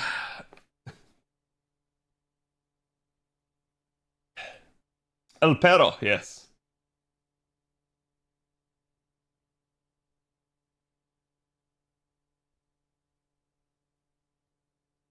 Wonder what the odds of 3 SSRs with 2 chances for a double? That's a good question. Like, I guarantee you'll see some people get doubles. It happens. I have no idea. Like, I think that sort of thing is really gonna depend. It's like, even then, it's not like so common to, like, every player can expect a double in their life, right? Like, so it's not like, oh man, literally we're all gonna like expect to see them like raining down. But I think amongst the commonality of like all the players, you'll see a bunch of people with it. How disappointed do I think people will be by the surprise in an A? I think you're already setting yourself up for disappointment if you're assuming there's a surprise.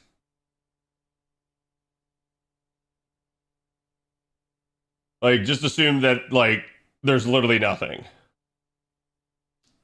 Like, you're just gonna get exactly what JP got. That's the better way to think about it. Speaking of which, chat.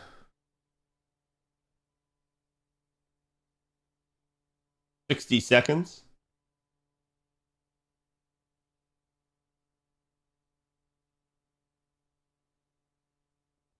There's no good quality of life? Yeah, no, you're wrong.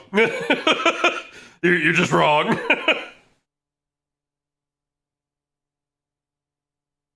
That's bait. When does the dev diary start? Literally, like, less than 60 seconds. So probably by the time this roll is finished, I will be ready to start.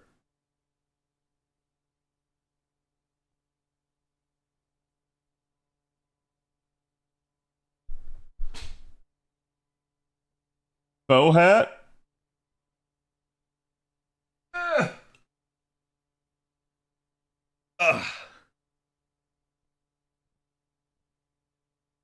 Acquired. Oh god. Immediately gets that. Will begin shortly.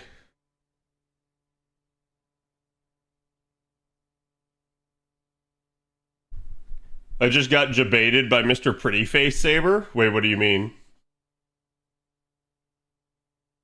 I need that Amakusa C anyway. It's definitely nice, right? Especially for like Castoria runs. What was the one that brings salvation? Foe releases you from damnation. I don't know about brings you salvation, but he'll definitely get you out of damnation.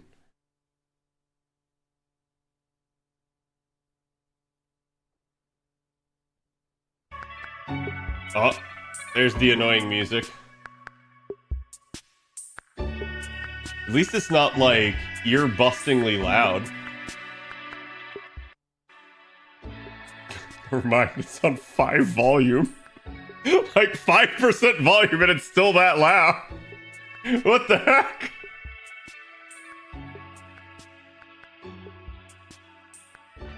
I think that's the last spin, or there's one more. Yep, okay. Oh my god, double shufu. Alright, chat, we'll pause there for right this second. Alright, final guesses, chat. What do y'all think we're getting? If we're getting anything. I mean, obviously we're getting New Year's news, but like...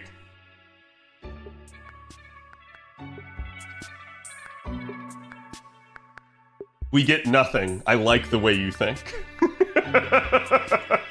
Assume nothing, chat, and then you'll be pleasantly surprised if we get literally anything. Be like, hey, wow, they could have given us nothing. There, I've got up my caramel corn.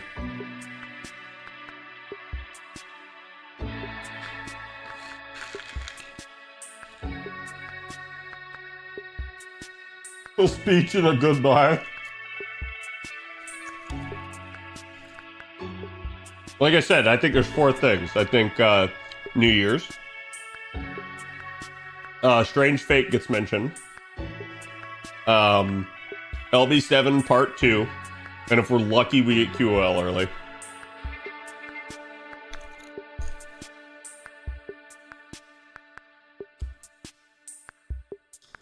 Perfect English for Mr. 2 is my prediction. That'd be amazing. Let's hope. Hello, I'm Kano Yoshiki, the second section director of FGO. I'd like to introduce the New Year's 2025 campaign. First up, it's the first 3 days of the New Year login bonus. The login bonus will run for 8 p.m. PST on December 31st until 7:59 p.m. PST on January 3rd. And you can get these items. Next are the New Year special panel missions. Each time you clear a mission, one panel will be opened to reveal part of a special illustration. If you clear all 17 missions, you can get 5 summon tickets, 6 saint codes, and more. Special New Year's versions of daily missions will be available. For a limited time, all daily mission rewards will be doubled. Ooh. Limited missions which award Stargazer's Teapot for clearing all daily missions will also be added for the same period. Our next topic is new servant level missions that will be added to master missions.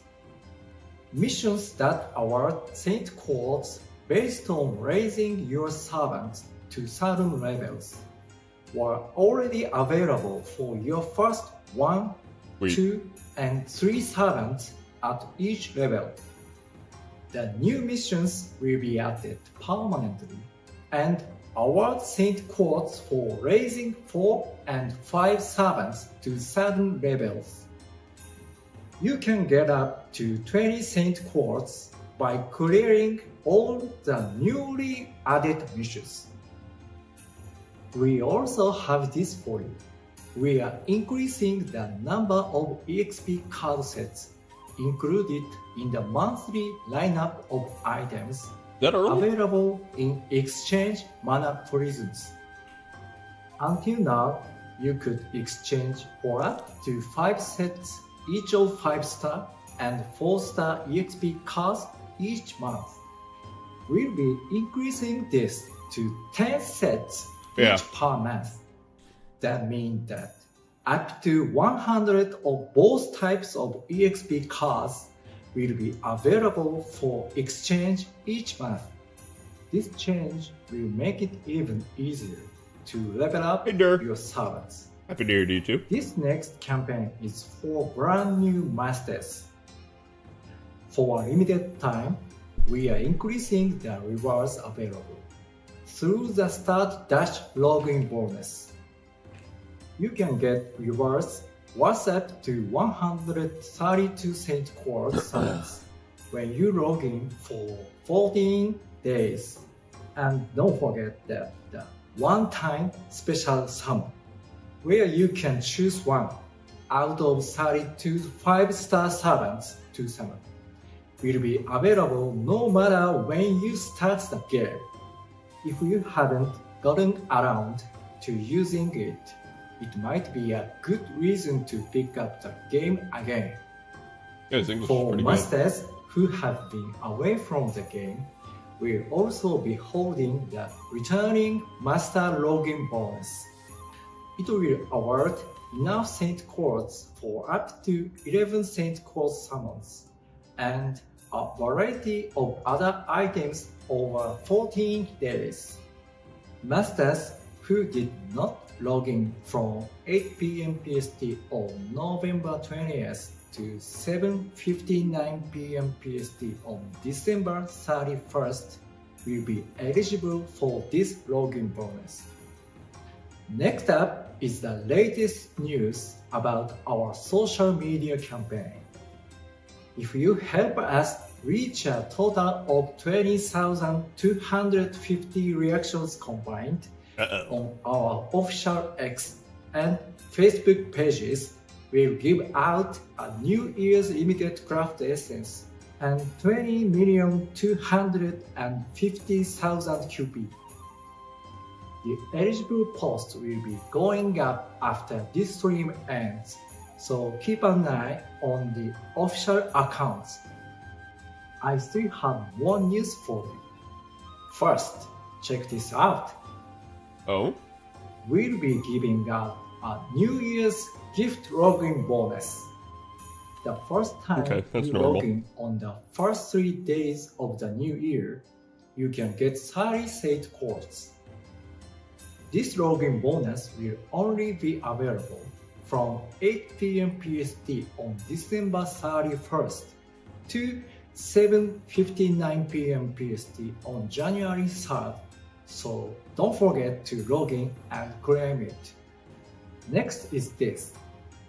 For a limited time, a new Mystic Code acquisition quest will be available. That's a good Mystic Code. You can get this Mystic Code when you clear the quest.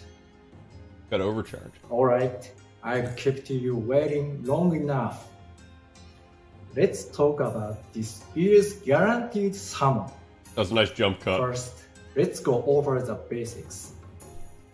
The guaranteed summon costs 15 paid Saint Quartz and is guaranteed to include one limited time 5-star servant. Each user can perform this special summon only once. The New Year's 2025 guaranteed summon will also award one Holy Grail. Holy Grail! The New Year's 2025 guaranteed summon will be class specific and Noble Phantasm Effect specific.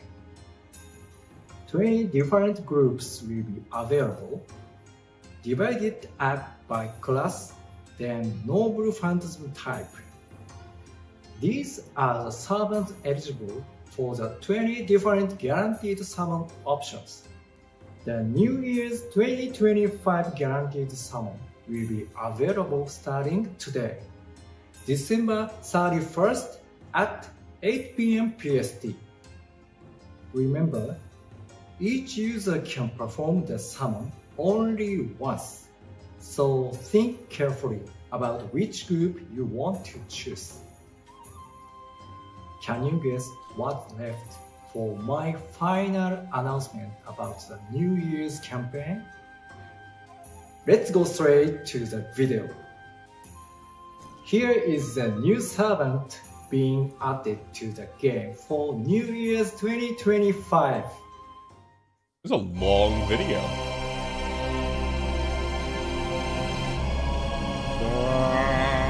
懺悔であればいつでも歓迎だ。君たちの話を聞かせる。サーバント・アルターエグレゴリー・ラスプーチ召喚に応じ参上した。悔い改めよ。悔い裁きの後に与えられよう。He's coming from the left corner. A priest with the steel 苦痛、chair. 苦悩、死を食う蛇生きる糧、くべる薪に集いたまえ。悪心はここにあり、ザジガーニエ、アンリマユ。Zabania. 5-star alter ego Grigory Rasputin. He'll be featured in the New Year's 2025 pickup summon. You can also try him out in battle. in the Grigory Rasputin trial quest. The quest will also award you a summon ticket, so be sure to give it a try. Doesn't he look so reliable? That's not all.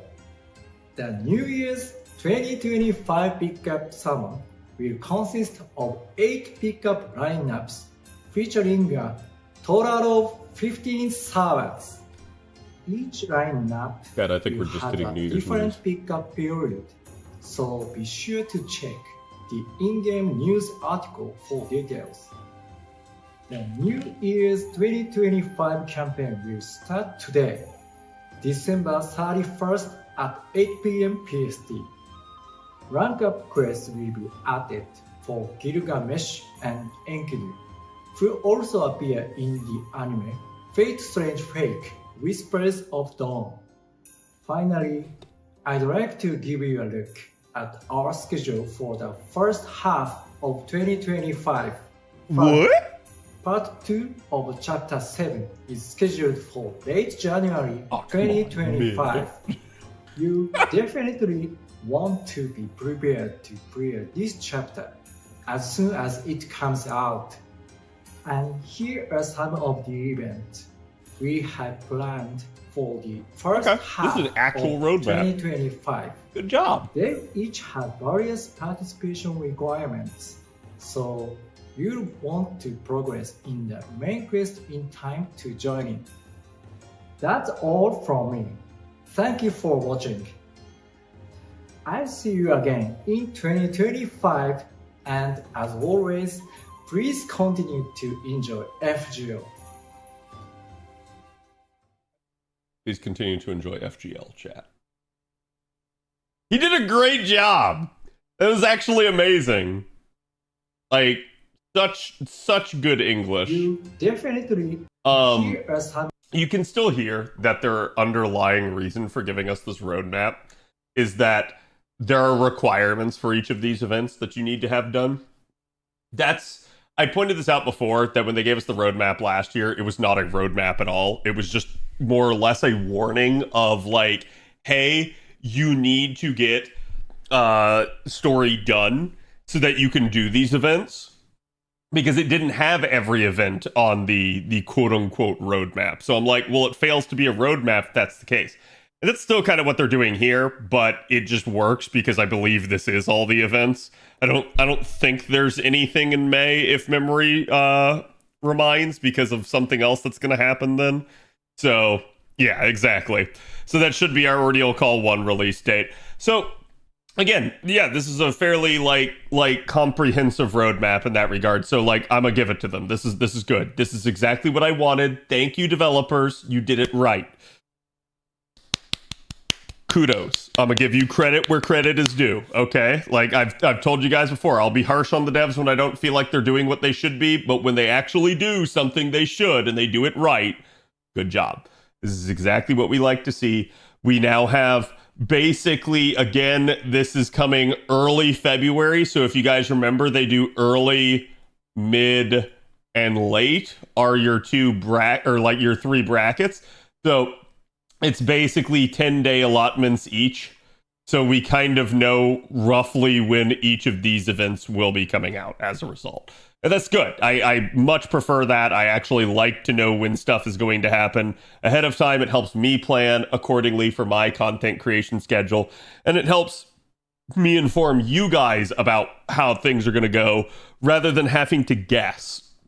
It's really annoying when we kind of have to like just throw darts at the wall and see what sticks. Nobody likes having to do that. We usually have very educated guesses for why we're doing the things that we're doing and why they're going to do them. Again, like for instance, you saw Avalon was sitting there saying basically January 17th. That is our presumptive date for LB7 Part 2.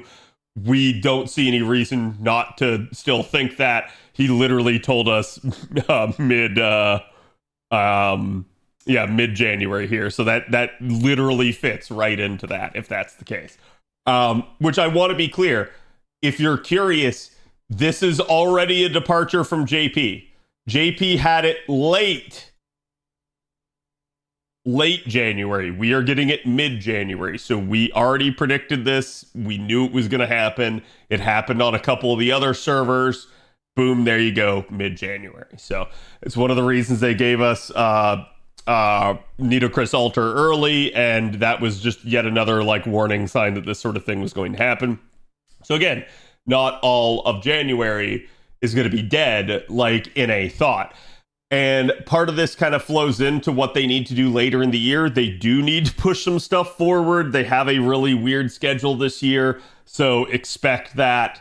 And we kind of can already see that basically with what they're telling us here. So again, Mystic Eyes Symphony coming early June. You guys know that's basically going to end up leading into essentially Anniversary over here, which should be early July. Okay, so that's going to be your Anniversary, and essentially that's just kind of how things are going to roll.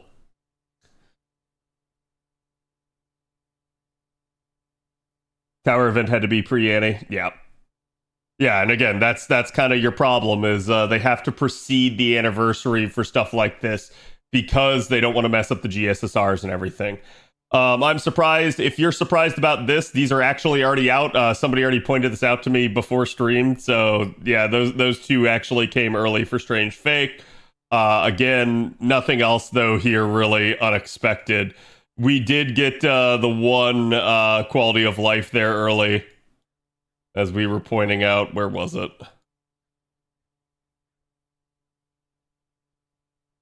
Was it here? Was it this? Yeah, allowing you to exchange for more. This is not a huge thing, but it is what it is. Oh, this was not early. You double check? Interesting. Okay, I thought this was. I thought we were supposed to get this at a a download campaign later this year, but yeah, maybe not. Are we getting Draco a month early? You are getting Draco in March, according to this, which yes, would be a little bit early. I mean, not by much. That's just a little bit early, but it is what it is.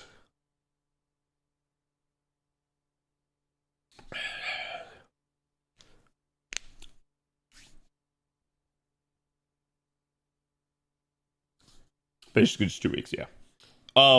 Again, pretty much what we expected. We did get some good stuff. I'm happy that they gave us a roadmap. I can't really complain. Like I said, with regards to quality of life coming early, that's why I always tell you guys don't expect anything, because I feel like people, every time we know there's going to be an NA announcement, people are like, Cad, do you think we're going to get this early? Cad, do you think we're going to get that early? I'm like, it's possible. Here's what I think could happen. Here's what I think couldn't happen. But ultimately, at the end of the day, what will happen, we don't know. And it's better to assume that you get nothing. That way you don't get super disappointed. So, but yeah, I'll go over all of these when we do banner review. I'm not going to skimp on any of the new units or anything like that. So you guys can rest assured that we will. But yeah, I'm happy to have the news. And again, we'll be awaiting that all happening basically tonight at Reset. Was there something else I was going to... Oh, yeah. For everybody that came in the middle of that, Evil MG, they give you the Prime and the follow. Appreciate it, my dude. Woodstock, they give you the 35. Dur, I did see you pop in there. And again, I hope you guys are all having a happy New Year's. Kat, do you think we're going to get Destiny Order for New Year's? Question number 97. Yeah, no, I do not, right? Like again, this sort of thing, everyone keeps asking because they want it. But ultimately, no, I don't think you'll get it. I do think that's always a possibility any given year that they could decide to expand that. But again, you're not getting Destiny Order this year on JP. You're getting 2 GSSRs instead. So it is what it is.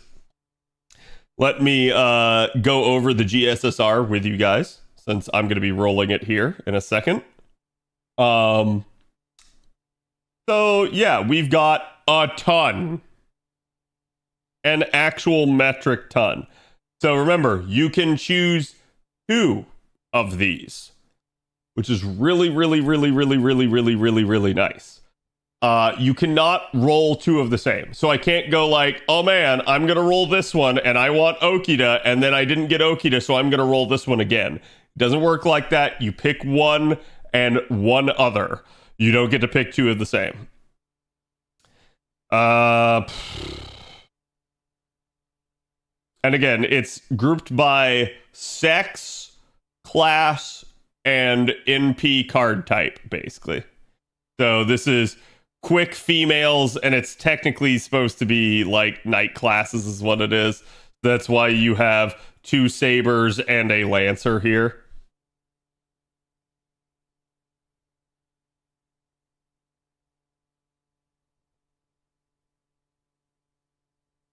That's tempting, but I already have an NP5 Squirtoria.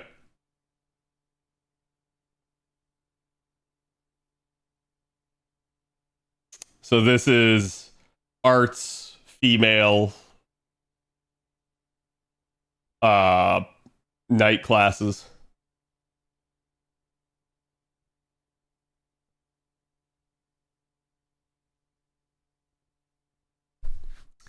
My God. I'm like trying to think about like how each of these goes for my account. This makes it so much more difficult on me too, because now it's not just pick one. Usually when it's pick one, I can go like process of elimination to get it all the way down. But when it's pick two, fuck. That is so rough.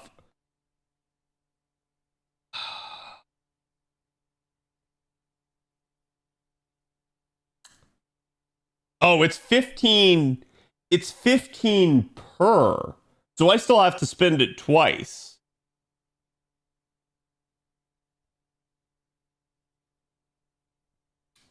May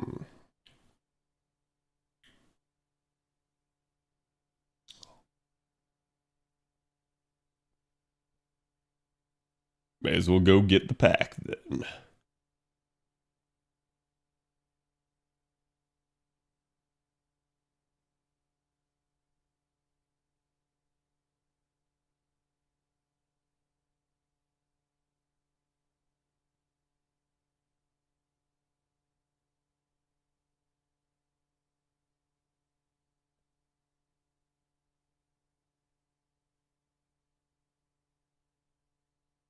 Wait, did it log me out? Oh my God, it logged me out. What the hell?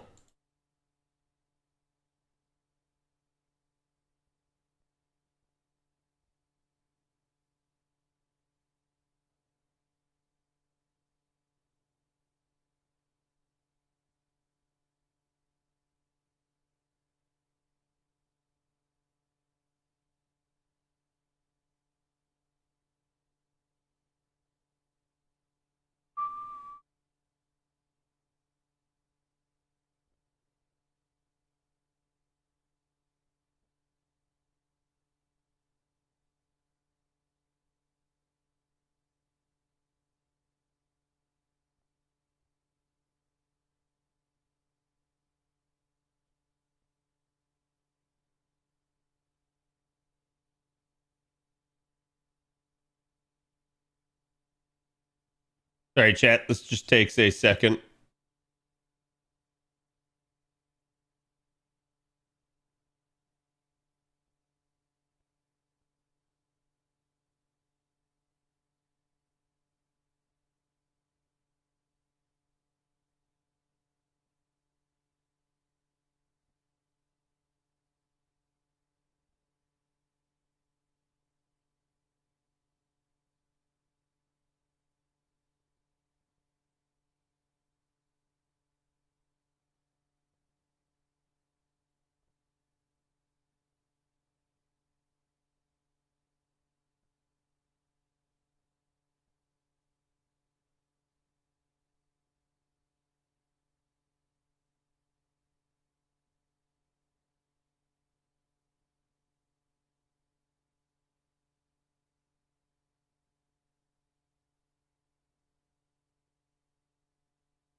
All right, I think the purchase completed.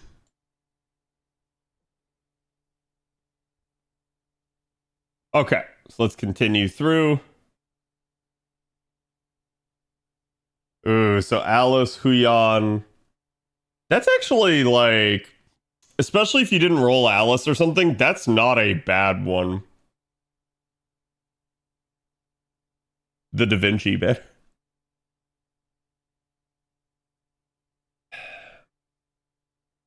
Oh, what the heck? This one's stacked. Like, you can argue that Bakin is the worst thing here. And she is not bad. So, like, this is definitely a lot of potential right here. My biggest problem is I have NP5 right there. But, like, getting a stronger Musashi or Ibuki is certainly tempting.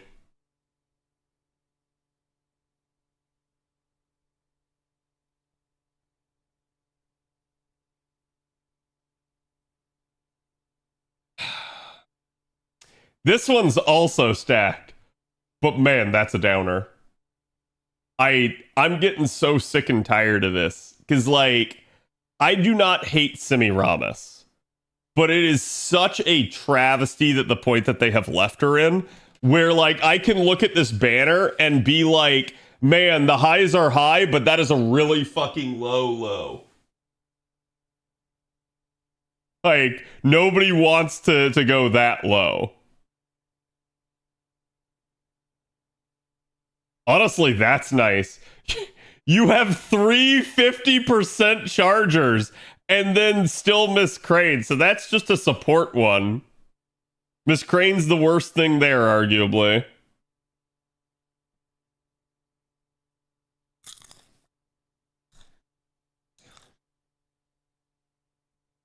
Yeah.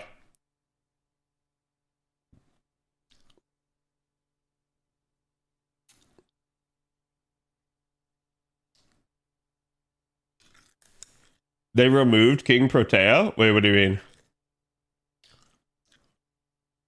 Oh, and replaced her with Melt? That's weird.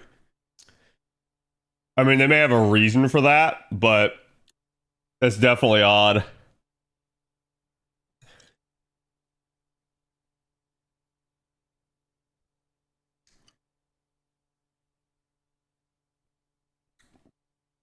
So, like, in a weird way, this one's not bad for me because the only unit on this that I have is right there.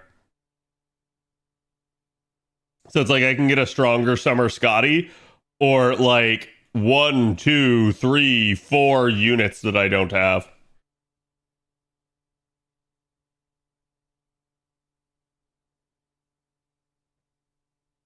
That's not a bad one. That's not a bad one either. That's a really good one. I mean, like, I think this really depends on how you feel about Aoko. I actually think Aoko stock has dropped some with Phantasm Moon coming out and being able to do AoE as well. Those of you guys that have played NA now know that at some point Olga's probably coming and she's also probably AoE.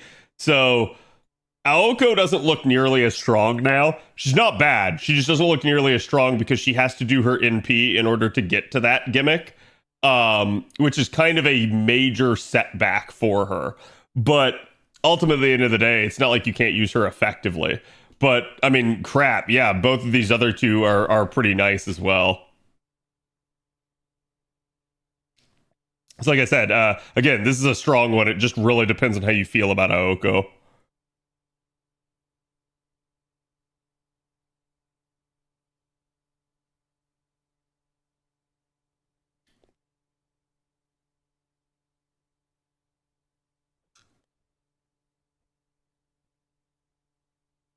What the fuck? Oh my god, this one's good too. Bunyan's arguably the worst thing here, and Bunyan is not a bad unit, so...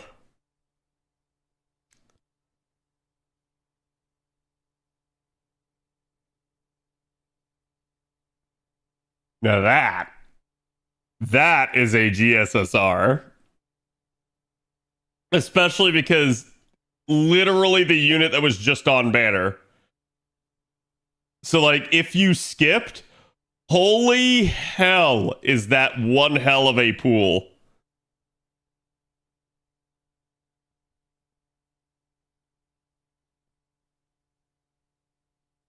Yeah, it's fresh off the presses. That's not bad either.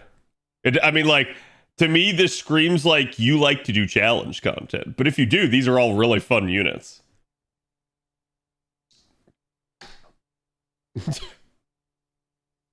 So, literally, remove Kagetora.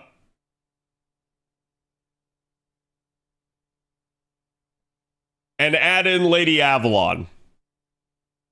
This arguably gets stronger, but like, it is what it is.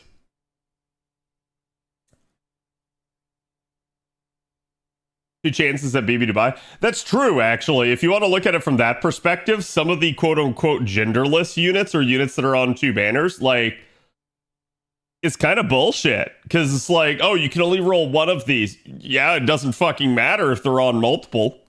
Like, it just is what it is. I get to keep trying. All right, then we get to the men.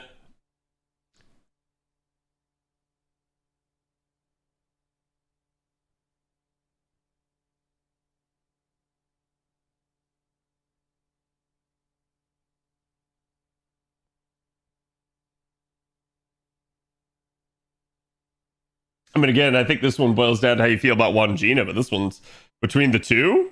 Holy crap. That right there is strong.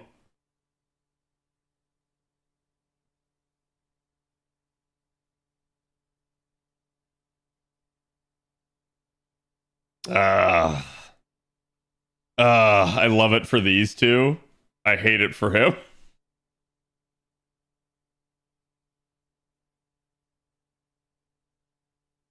Okay, this one's strong. Same deal. Depends on how you feel about Takeda Shingun. But Oberon and Arjuna Alter? What?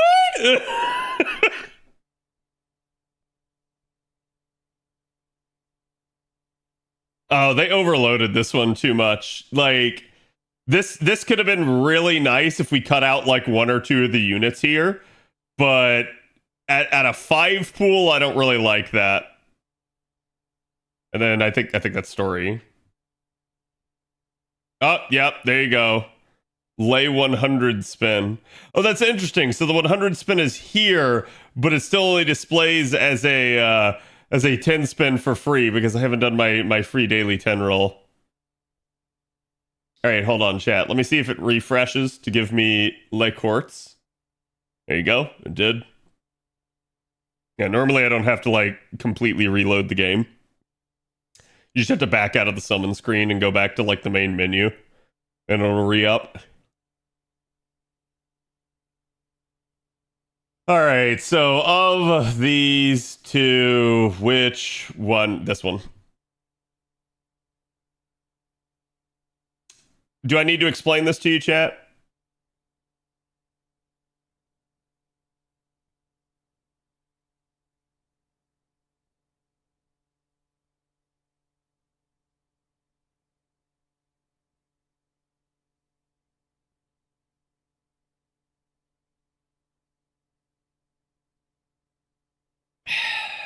No commas enough? Okay. Yeah, if you think it's for comma, that's fine. If I get comma, I get comma, so. Yeah, somewhere Avalon is smiling.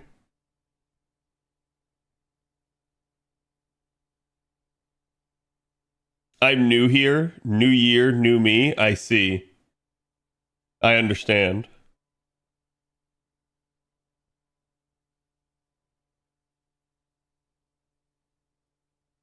Smiling? What happened? Nothing. Don't lie to him, Crossed. Although this one's going deep into the GSSR. This gonna be it? I think this is it. It paused for a second there. Nope. It's debating. It just be what it be.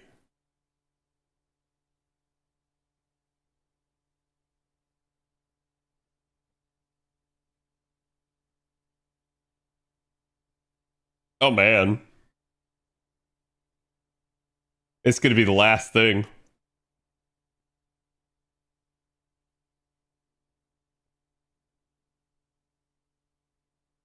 What the heck?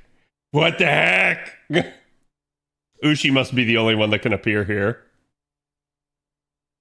This is it.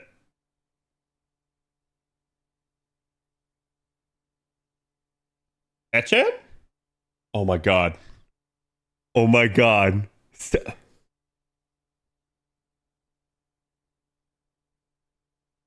This is it.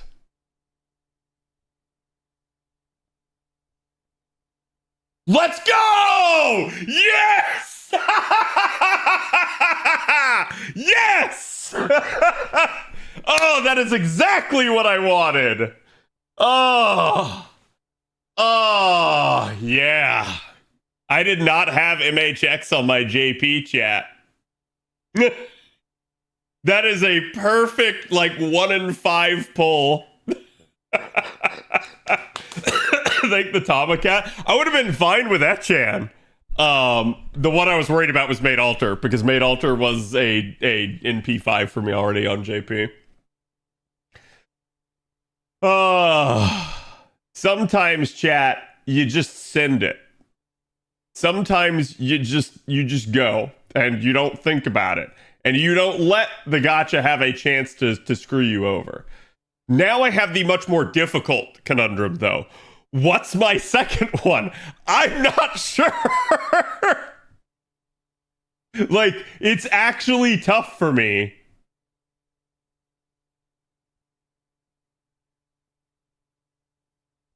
I could try to go for more copies of Castoria here.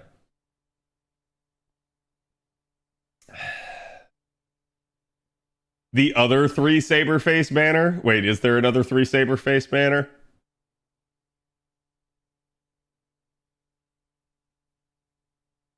That's 2. That's 1. Oh, that's not a bad one. Holy crap.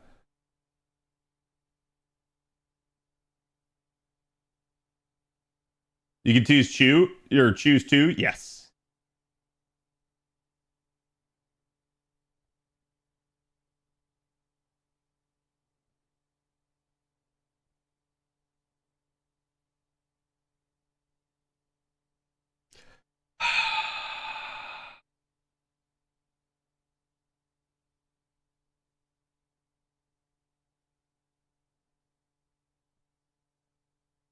Oh, this one? You want me to roll it? No, dude, like...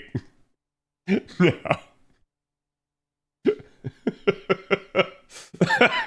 No. I know not to tempt that one.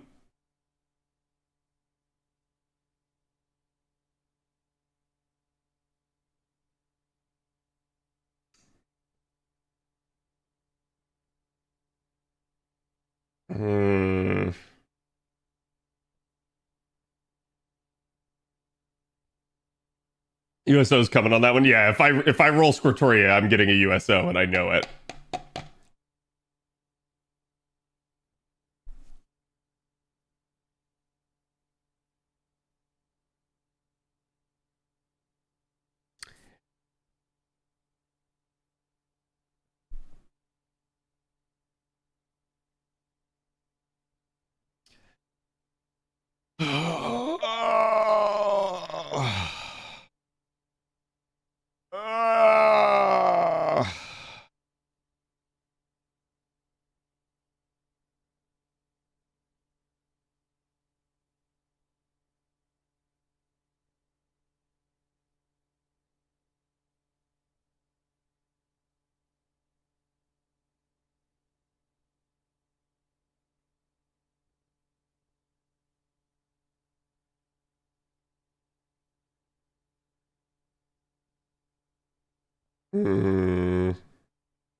I like that pop-up. I do too. It's really, really nice.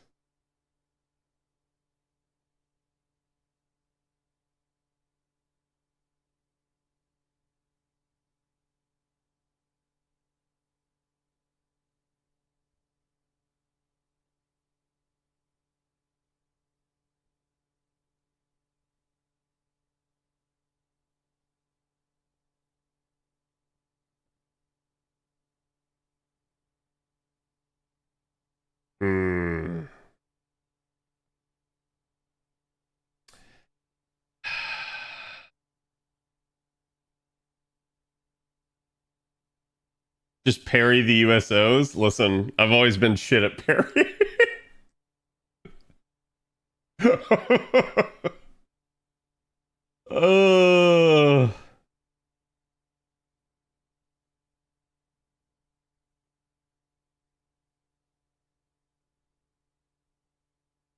Yeah, see, chat, like, that's a big fucking yikes right there. Sitting right in the middle. I could use the Jarcher, but, like, it's better getting Jarcher on her own.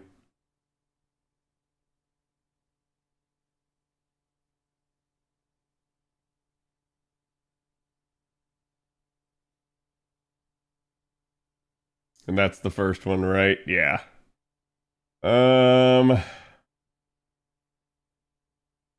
right, hold on.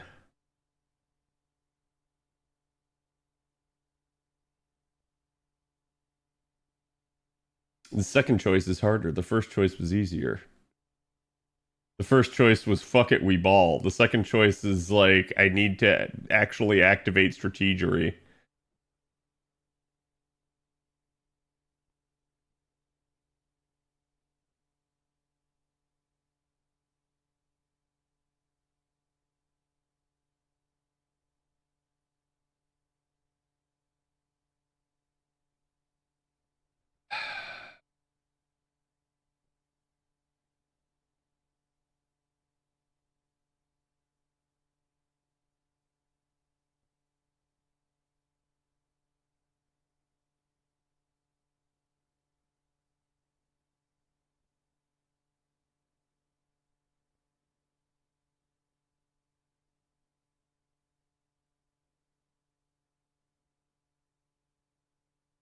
God, that is such a, like, good freaking banner.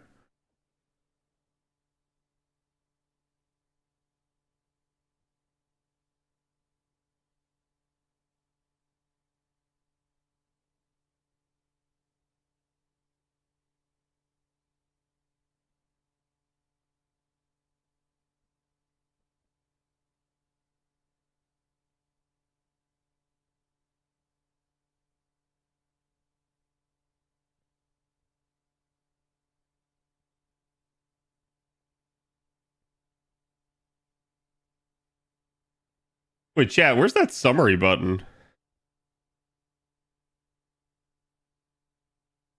Here, okay. Yeah, see, okay, so it actually grayed out the one that I already chose.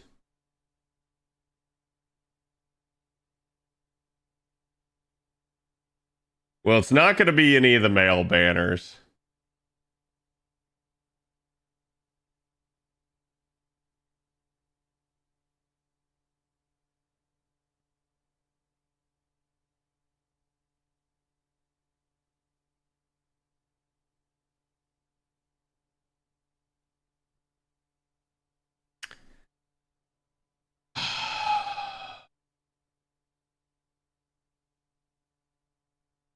Chat, I think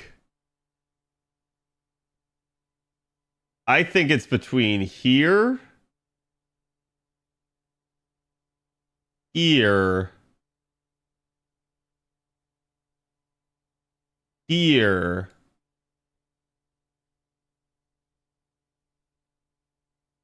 and here.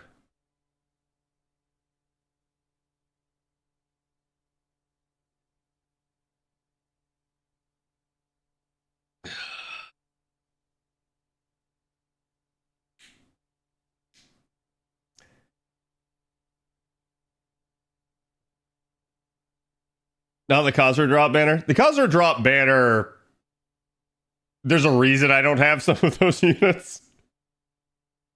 So you're going for John, right? No, I'm not going to go for John. The John banner is like, it's too risky to me. Oh, so all the Saberface is basically... No, I mean, like, I want to say this one's basically not, because Lady Avalon. I think it's plain and simple, chat. The one we actually need to go for is right here. Okay.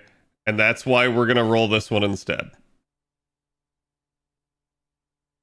Chat, pray to God that I don't get Semiramis for me.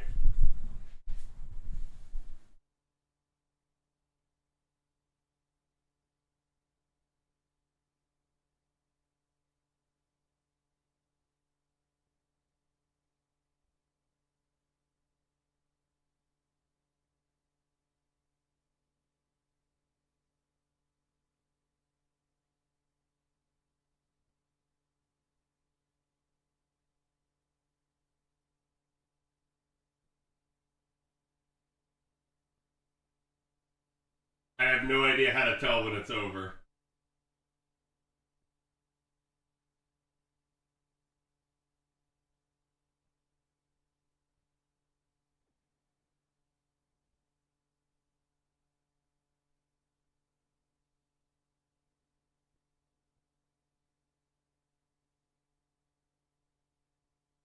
The only thing I can see is I can see a little bit of flash of the monitors against my green screen, but that just tells me that like a roll happened.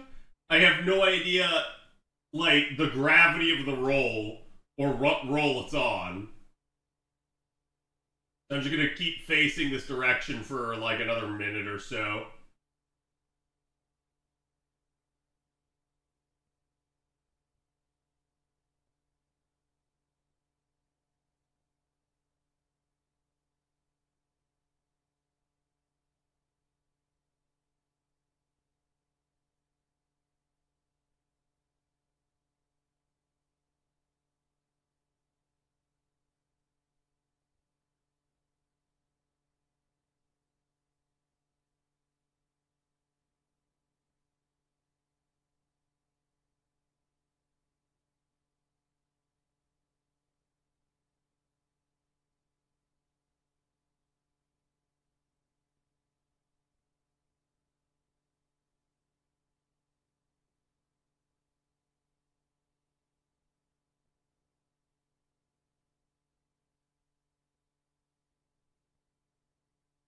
Is it safe, chat?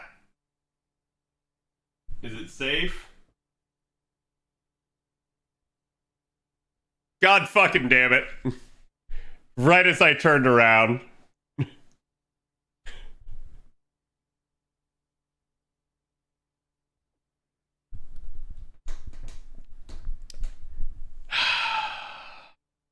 Chat, he's unaware? What do you mean? What do you mean? No way. 2 semis? You won? Oh no.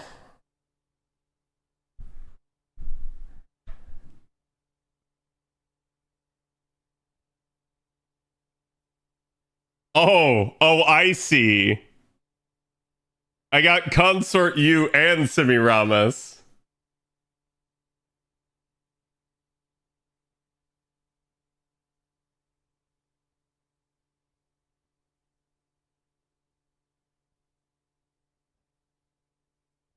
So I...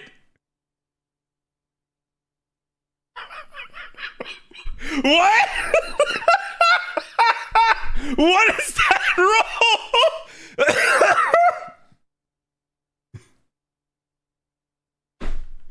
What the heck did I miss?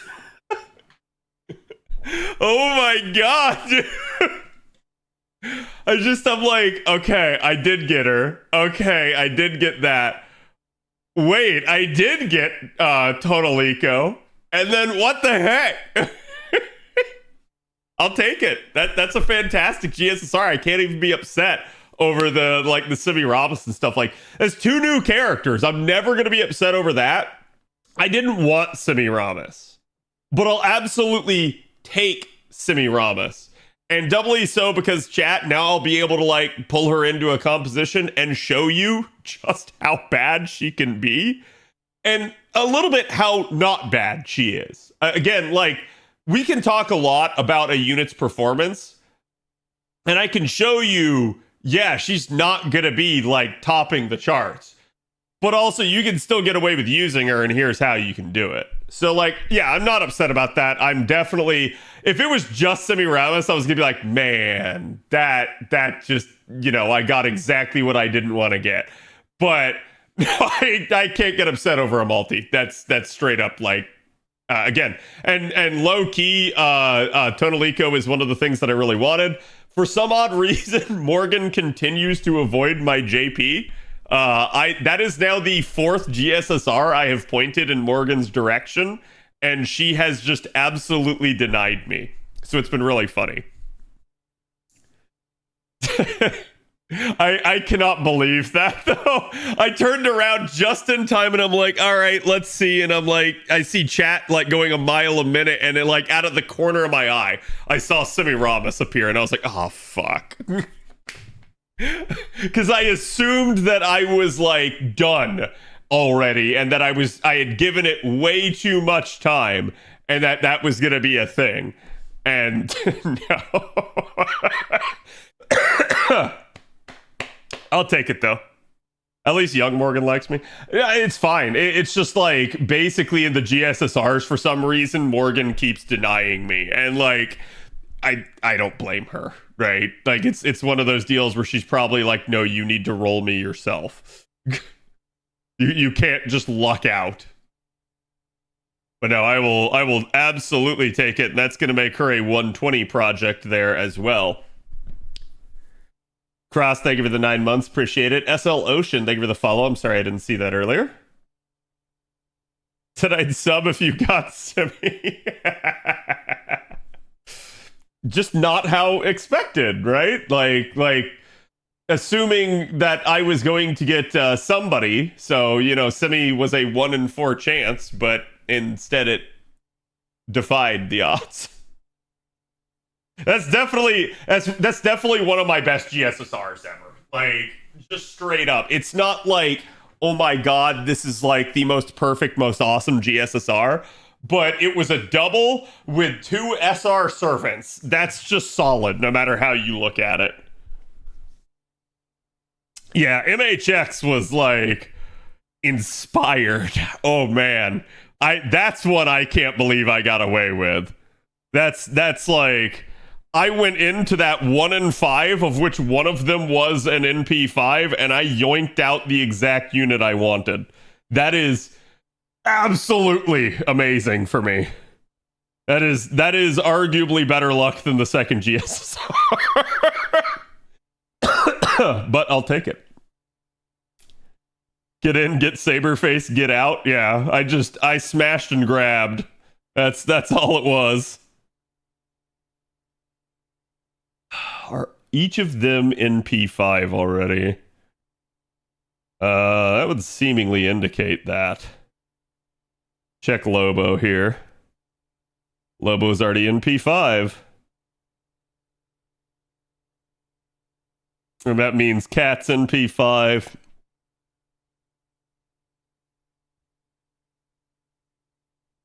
Right, so we can burn the rest there. In P5 dodge? Yeah, I mean, that's wild. Like, I was willing to risk it with the first one. I knew not to risk it with Squirtle. Squirtle is really nice to me on JP. Really nice. So, like, I'm like, nope, not doing it. Okay, chat, now we continue with the Richard roll. You thought we were done. We're not done. We're going deeper, chat.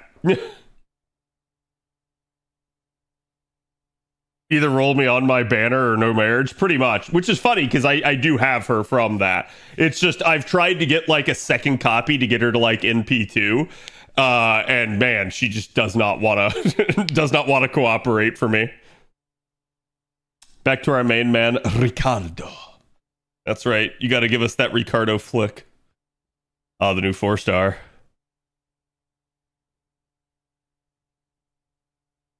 Now, chat. Behold, the catalyst. Am I rolling NA after this? That's a good question. Do I want to stay up and do NA? I will probably do NA tomorrow. Just for the sake of like spreading things, you know? He got upset I got Jalter when he got Castoria on Destiny Order, and I told him he knew what he was getting when he put Castoria on it. Yeah, pretty much. I mean, like, you shouldn't be upset over getting another Castoria or something like that unless you had, like, NP5. Second copy of Castoria is, like, really good. So I highly recommend people, like, consider that. They don't have to do it or anything like that, but getting the ability to charge her more than 100% is nice. Getting the ability to just, like, rank up that Noble Phantasm and get more attack buff, also really good.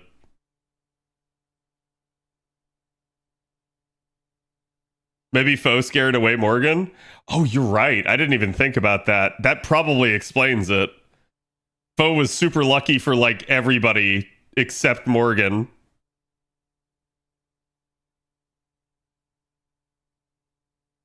My hubby has NP5 Castoria now? Well, exactly. Hey, there you go, though. At least he has NP5. Now he never has to put her on there. The Catalyst, yes. He's rolling next year for sure. Yeah, that's one way of looking at it. Sweet Jesus Kiyohime, what the hell is that? Look at that, chat. Triple Kyo plus Kyo in the CE. Like, holy hell. that is a Kiyohime roll. God damn. It really is Year of the Snake? Apparently.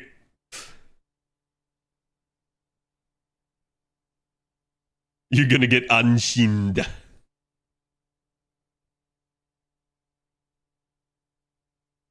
Reminds me of that one Kyo art? Yes. Yes, I've been assigned as a stalking target.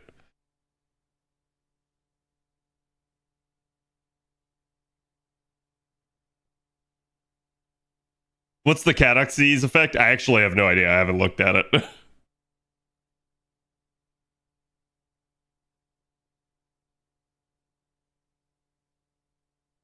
Richard was the catalyst for MHX, but MHX became the catalyst for Richard. Oh, how the tables have turned. We'll see, right? Ooh, Assassin. Is it Consort you again? No, I'm just kidding. Yan King. Cat going for more dick. You know, I could say something very witty there, but it would make me sound gay, so I'm not going to do it. Oh god, she's back. Wait, there's 8 Kiyohimes in that, so that means that roll actually had 11 Kiyos.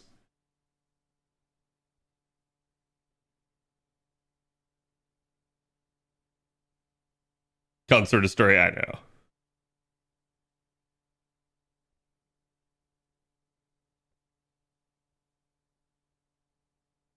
It's 1 Kyo per outfit she had in FGO for the CE. Per outfit. Wait, but like, what do you mean per outfit? Oh, Gold Spark. Damn. My dick loves me.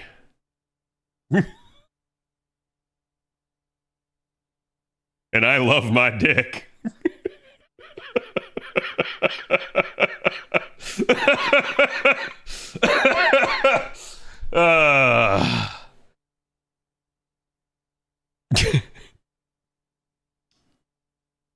Exactly.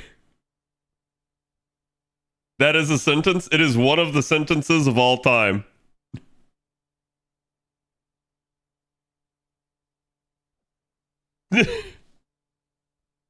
What I meant was she had a few anti-Cs. Oh, okay, yeah. I was just sitting there trying to think. It's like, did she actually have like different appearances in some of the events or something? And I was like drawing blanks, so that's why I was like, hold on. It's that easy. Cat's luck waited for old days, pretty much. Chat, you got to remember, right? Like, if it ever seems like I'm really lucky, understand, like, there were dark times. there were very many dark times in the past. So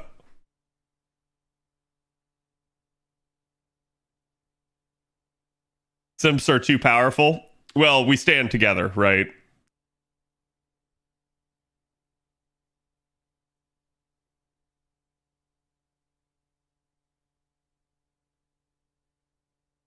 Made alter Mao reigns. Yeah, I know. Oh, yeah.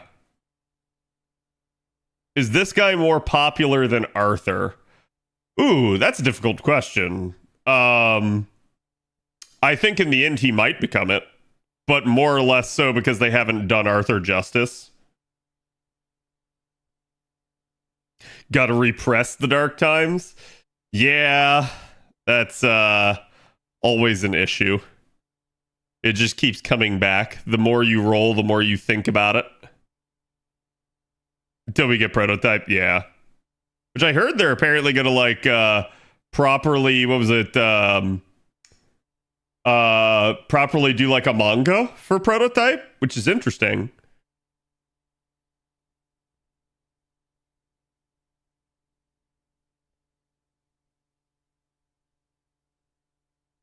Is he an honorable Saberface? Well, he's a dick.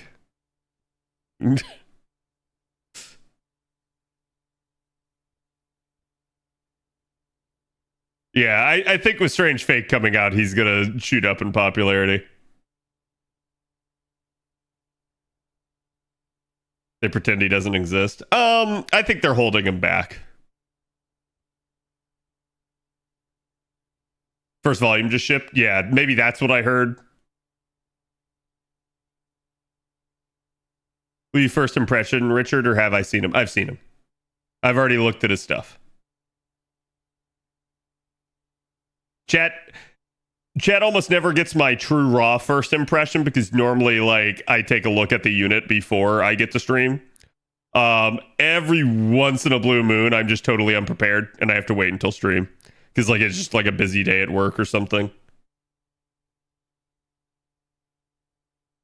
And then usually what happens is instead of like doing the analysis for the unit that day, I wait, which may be the case here. I might end up having to do the analysis tomorrow for him, but we'll see.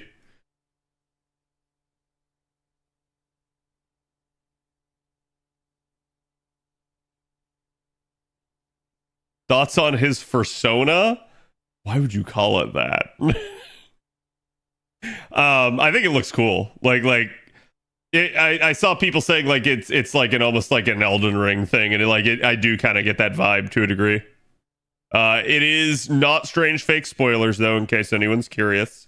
His third ascension is unique to FGO, and Trebs was saying, and I kind of agree with him. Apparently, in the past, like Narita got really upset with Nasu back in like year one of FGO, and we were never really sure why.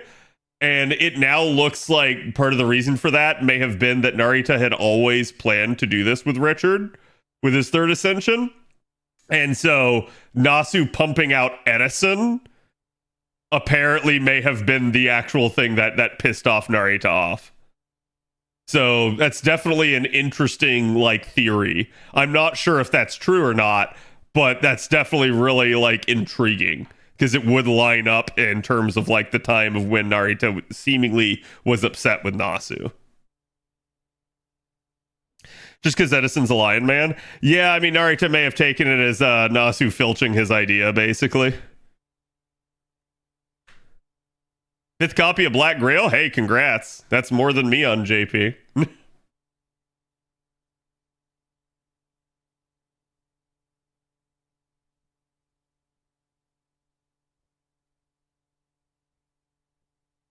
So is the Richard we see in Camelot this Richard? Yes, and there's a theory that the third ascension is basically Camelot 0. Like, so basically the Richard that is in the Camelot singularity before you get there. The theory, ooh, that's actually nice for me. The theory is that third ascension is that Richard, but we don't know. They'll have to like specifically talk about that. Damn, I missed the dev diary. Any interesting news from it? We basically got we got all the news for New Year's, and then we got a roadmap, which was definitely interesting to get. They basically confirmed everything we knew, though. So That's cool, true. Yeah, I kind of hope it is too, right? Like that's it's nice to get lore for like old stuff like that we didn't have at the time. So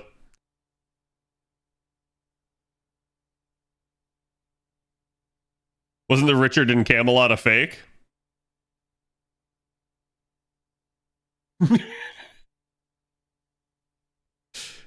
Perhaps.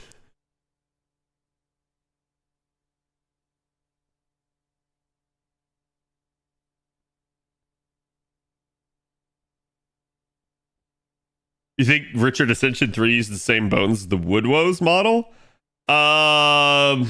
Maybe. Probably not.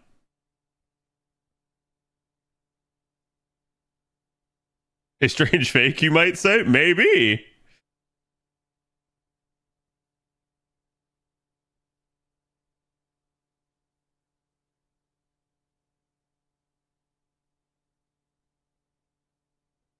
So he is Scar and Lartoria is Mufasa. Yeah, that might be one way to put it. A battle between Lion Kings. Which is very much so what I always interpreted that to mean. Hello, Noct.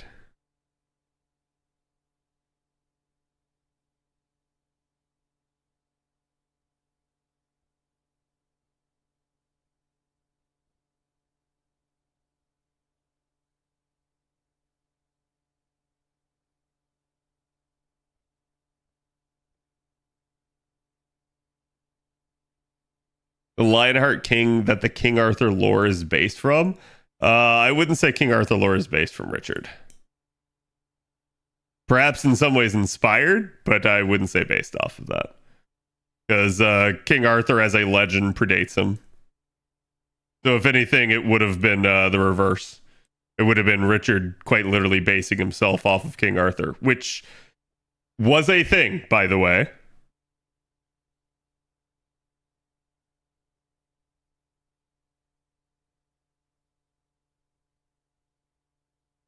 And Ace First Ascension, we have Elden Ring and FGO. Yeah, you have Big Hat Logan and Blyde, right? Love the new Saber unit. Good. His 27th cousin. Sure.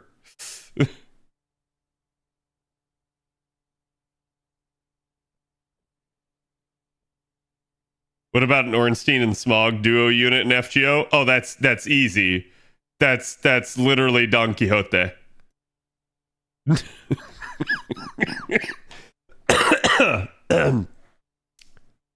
Except DQ himself is Smog.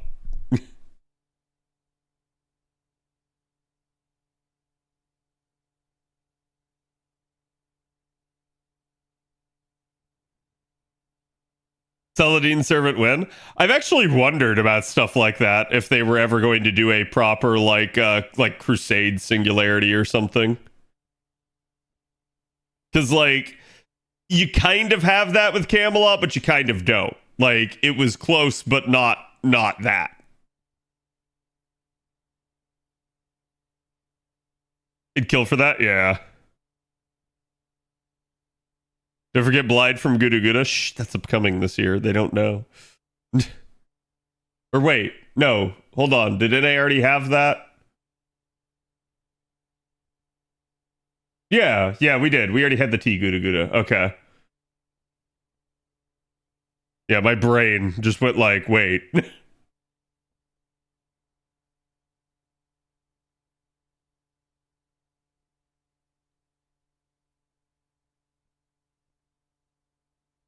Strange Fake is out. You can watch episode 1.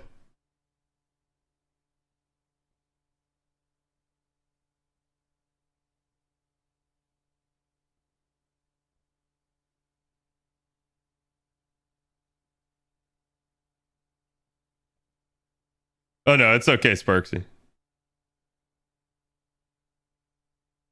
I totally got what you meant. Quantum suspenders? Yes.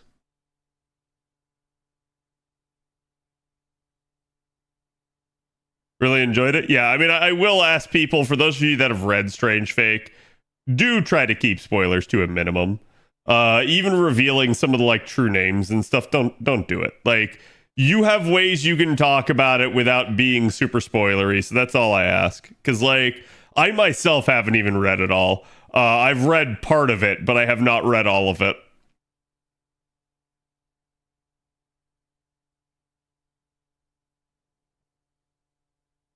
I'm kind of just playing the gacha right now, and we're seeing how far we go.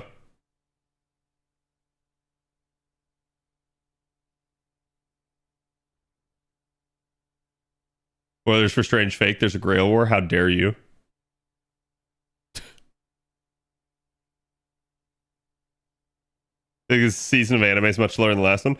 We actually like went over a bunch of them in anime watching earlier today after we got done watching the Strange Fake episode.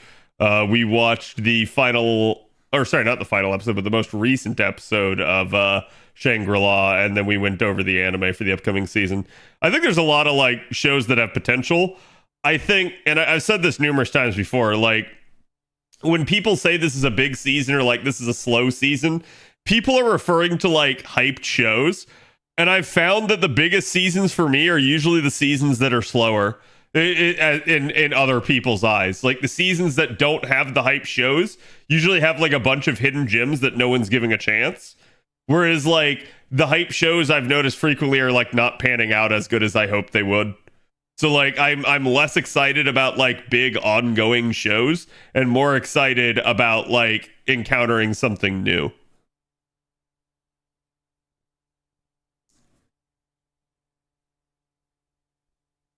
Crozer, thank you for the follow.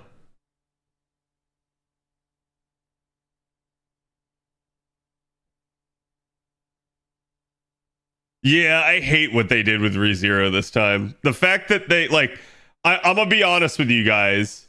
Oh, Assassin.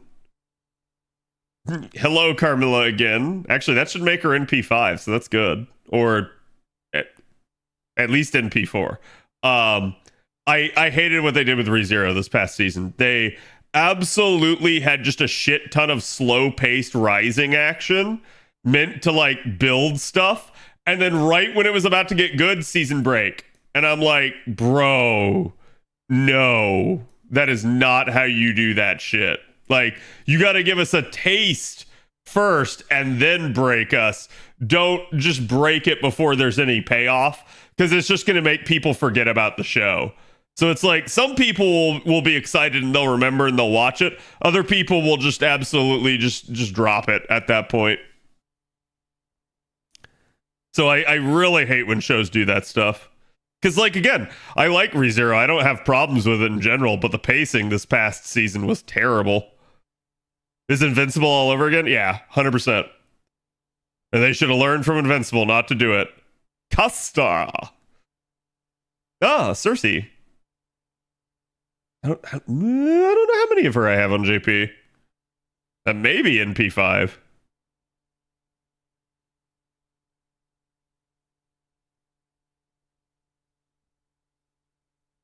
Yeah, honestly, I would advise, if you haven't watched the most recent season, don't wait till part 2 comes out, then binge watch it all at once. That will be a much, much better experience.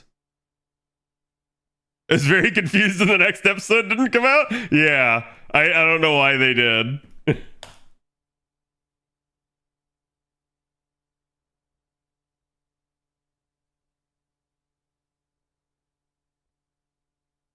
But that's where, like, again, like, there's a couple of shows that I have my eye on. We'll see. Hopefully they're good.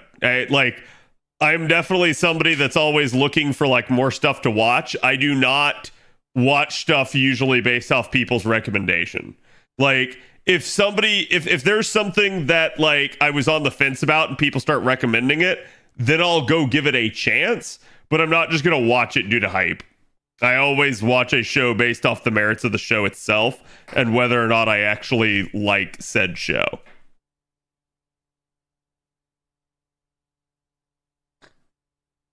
Fan of suspenseful cliffhangers. I mean, I don't mind if they do it like an episode to episode type deal. It's when you take like a long break in between, like a seasonal break, that pisses me off when you do that stuff.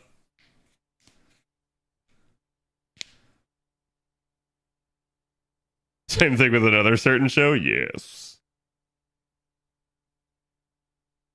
Tell Cat there's a blonde swordswoman. Hold on, they can't just be blonde. They have to be well endowed. There was one of them that we were watching into the trailer, and I was like, that's literally Lartoria.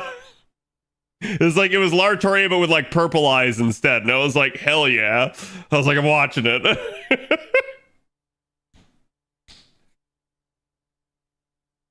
Wait, the Slayers or Slayers? Because I've absolutely seen Slayers.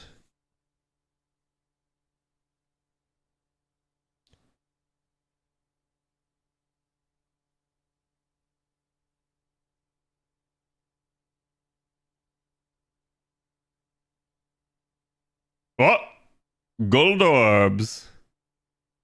Slayers needs a remake? Yes, it does. Saber. Damn. There we go. All I heard was Lartoria was in the show? Same. That's all I heard, too. I don't even remember what show it is. I took one look at it, I was like, I'm watching that.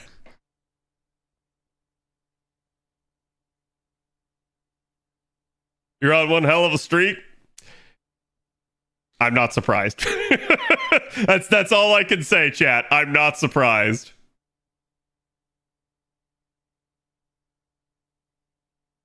Ideal Holy King, but not.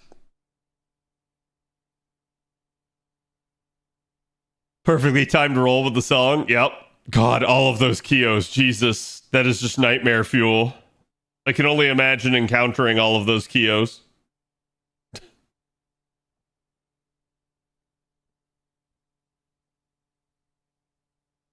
I think we get Lippy Summer this next JP Summer.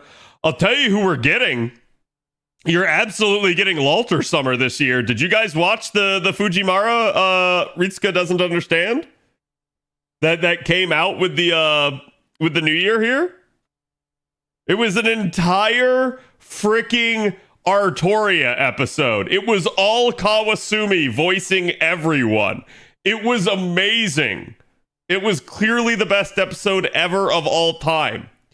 But in it, they absolutely like stopped and cracked a joke that Lalter didn't have a swimsuit yet. So like, yeah, no, it's gonna be a thing. When you actually point it out like that, oh yeah, it's happening.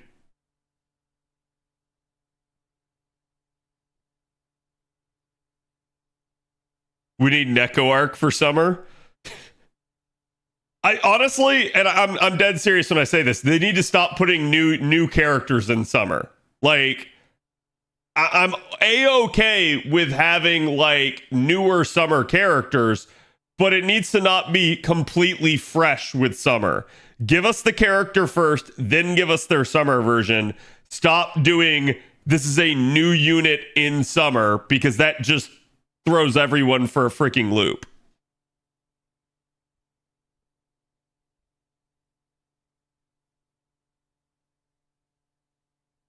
Still waiting on my summer Chiome. It's been 7 years now. Exactly.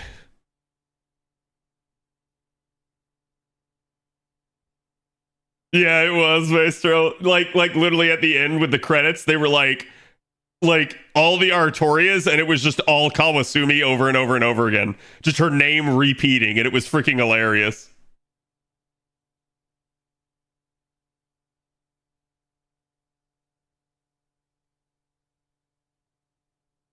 Was Avalon the first new summer unit? Yes, I believe so. Wait, is that the first? How am I this deep in the rolls and that's the first 5-star C I've gotten? That actually upsets me. Like, what the hell? I just realized that I hadn't gotten it yet. And it's actually kind of... Oh, double-sided Lancer. Let me guess. Fion. It's Fion. Oh, no, it's Nissa. Okay.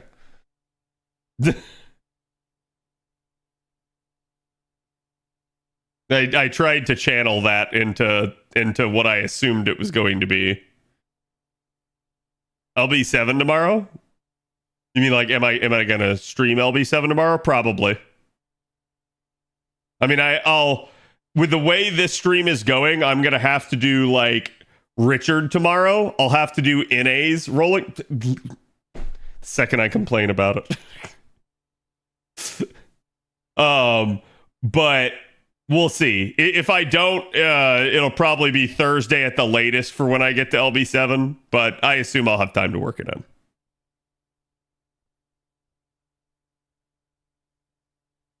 Do you think the 40 banners will include 4 stars, by the way? They've said 40... Oh my god, hold on. What the heck is that? I just realized just how much of this I have.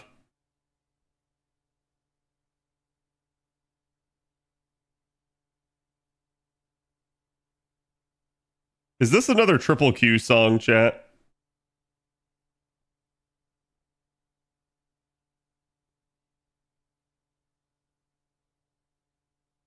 It's not.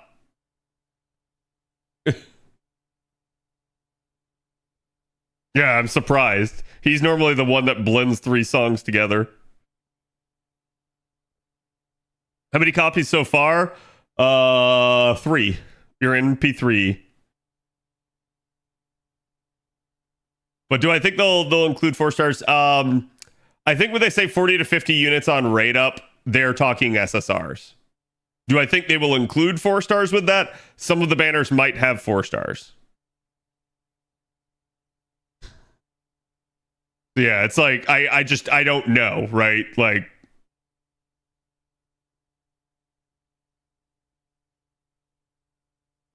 can't wait to message you every other day for buffs again. I mean, good. I hope they do, right? Like I don't think it's a bad thing when I have a new buff to talk about every day. I think that's good for the game.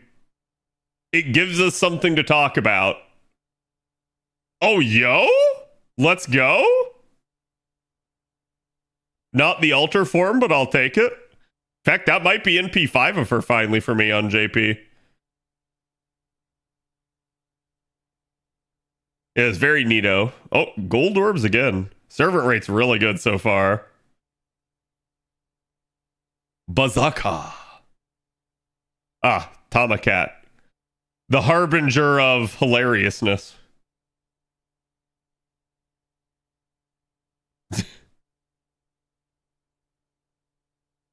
A cat is fine too. A cat is absolutely fine.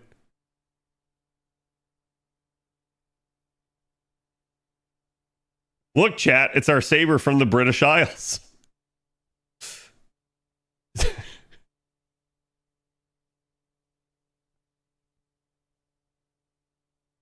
JP 2024 concluded with 63 upgrades. Highest year for upgrades was 2021 with 64. Damn. So not the highest. Lanza. Oh, Medusa. Saw Trubs get Medusa earlier today.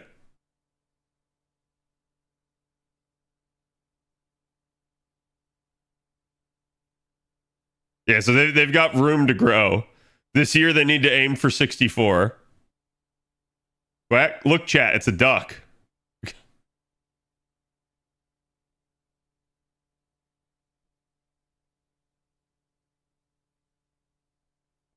They started upping the upgrade pace later in the year instead of right away. Yeah.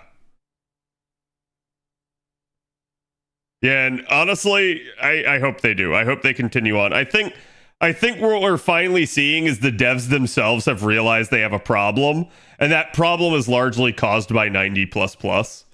I've been saying this for a while now. It immediately occurred to me, and I think when it occurred to me to when we started getting the upgrades is literally the difference in how long it actually takes them to put something from concept into the game.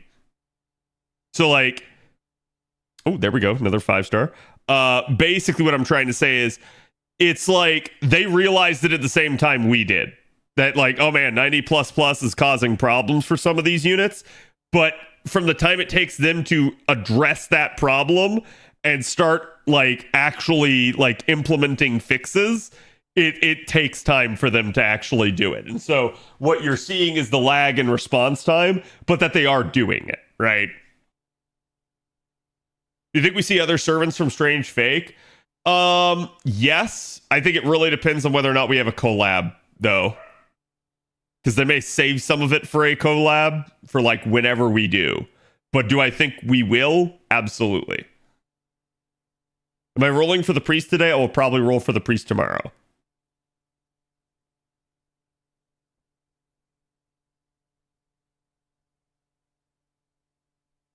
We might not have the collab yet. Right. Yeah, and that may be like a golden week thing too, chat. So like it may not be for a couple of months here. Ooh, there we go. I think that's 4 copies already. I went from not getting it to now I have 4. Give me one more at least for the MLB. Come on, game.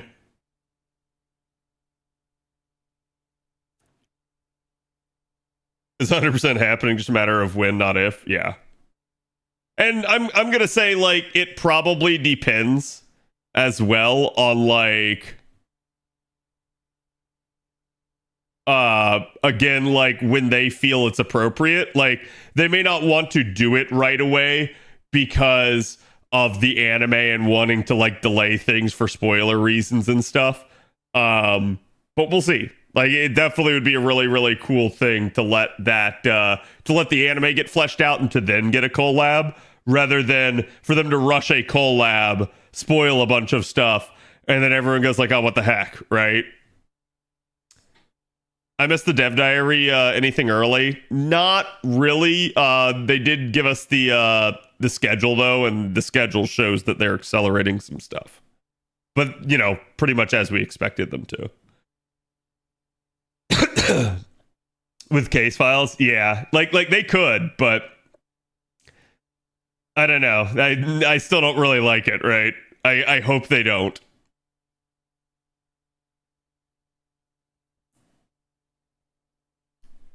They can't spoil the anime after the anime ends. Well, they can if you didn't watch it, but at that point, it's kind of on you, right? Like, you didn't find the time to watch the, 20 minutes of anime once a week, but you certainly found the time to play the gacha game and read all of its story. It's like, well, that's just kind of on the player at that point. You can't basically make someone. Yeah, I think if they were going to have a collab right here in January, they would have announced it during the New Year stream. They would have said like, and after this, we're going to have a Strange Fate collab coming soon. Like they would have been building the hype for it, right? So it tells me that's probably not the case. And if you think about it, it kind of fits because like what? Golden Week's normally like May, right? So like you have a collab in May. You have Sosho 4 in April. You have the Sosho 3 main interlude basically in March. So you've got kind of a nice sequence there. Not everyone can afford a Crunchyroll sub. Did I say Crunchyroll? Is Kirei out? Not yet. No. He will be coming here shortly though. All right, chat, we're not done yet, but CAD has to refill. I was really somehow hoping that would have been enough, but it's not.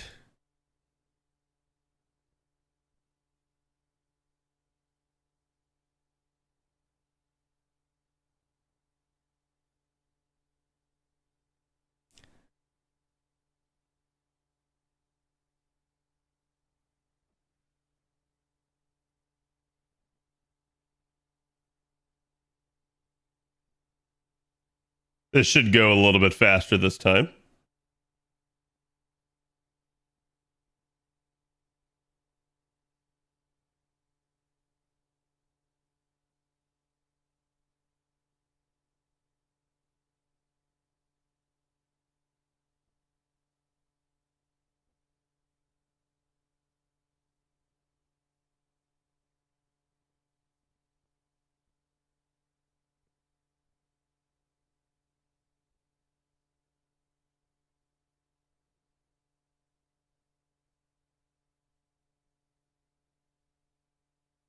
Actually, it's almost faster than ordering the cards. Because the cards, I'd have to like go input it in order to have the right amount. Whereas this just like pops in. Oh, hold on, chat. Had to get a verification code. My bank needs to know that it's me.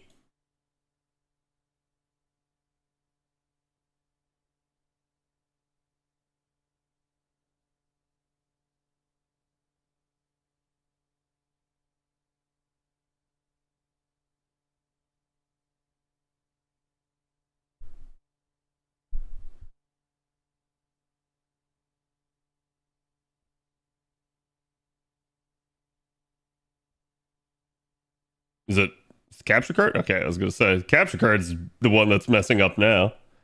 All right, there we go. We got it back on in.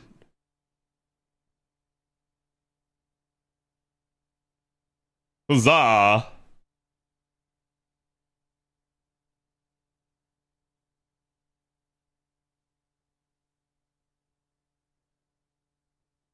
Nice hat, thank you.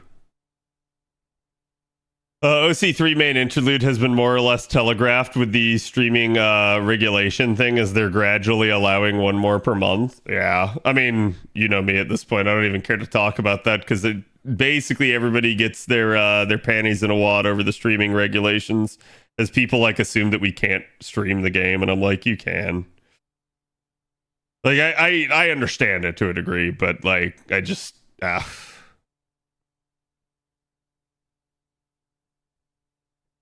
LB7 part 2 should be within 2 weeks. Yep. Yeah, again, like we said, basically we're expecting it like quite literally like 17 days. So, and I guess like it's theoretically possible it comes faster than that, but 17 days is a good estimate.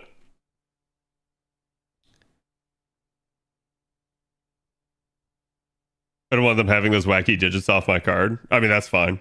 Like, keep in mind too, you don't have to let like the like website save your stuff. That's always the thing.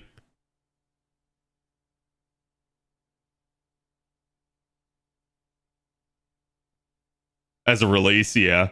Oh, caster? Ooh, Gil caster. Do I even P5 cast Gil on JP? I actually have no idea. This banner's being very generous to me. So Cuckoo in like 2 weeks? Yep. Yep. Keep in mind your first banner is Tez, though. When do you think we're getting pre-banner? For what? Like, are you talking about like Nito Alter? Because we already got her. That is basically banner 1, which is funny because I sat there and I told everyone there weren't going to be new units for the first banner, and then we started to get indications that they were going to bring us Nito Alter early, and they did. So it's like, I'm just kind of like up shit's creek at that point because it's like I'm advising you guys based off how JP did stuff, and then the NA devs try to throw, like, basically try to pull a fast one. Having a good SR rate at least? Oh, yeah. Wrong plot.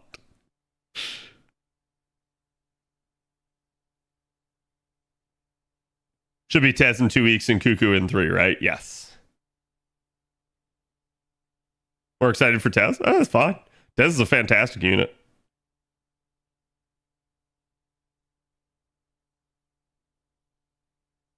Is Cuckoo a must or can I wait?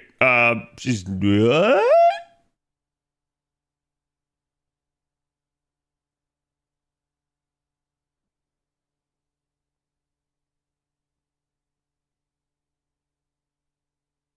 Oh, okay. That's in P5 of that. Sorry, not in P5. MLB of that 5-star C. It just threw me for a loop. I was not expecting her. Yeah, Cuckoo, you don't have to have like again, you don't have to have any of these units. She's one of the better units coming up this year. You don't have to get her, and she will have multiple banners. So you don't have to worry about that too much. Heard you talking about Tez? I guess.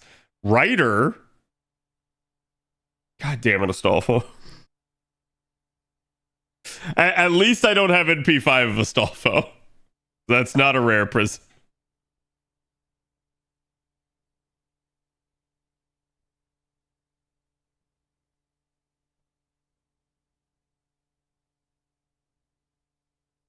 Is Tlaloc permanent too? Yeah. Hence the spook there. Cuckoo or Tez gameplay wise? To me that's Cuckoo, but Tez is still a really good unit. Like, and I would struggle to give you like some hard and like factual reasons for why.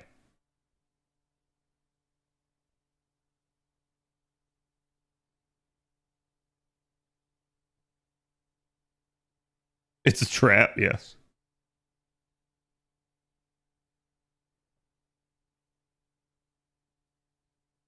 You got another kind of dick? Yeah, I had that monster energy.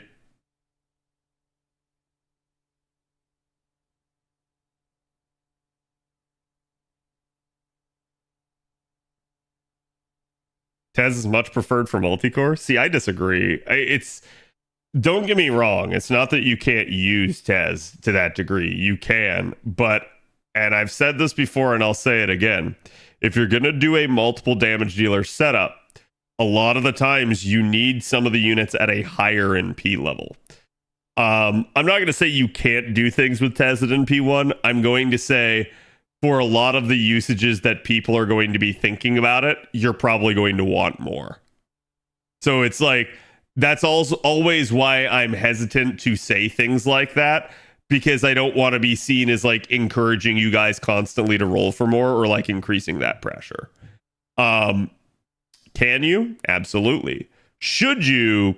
I leave that up to you.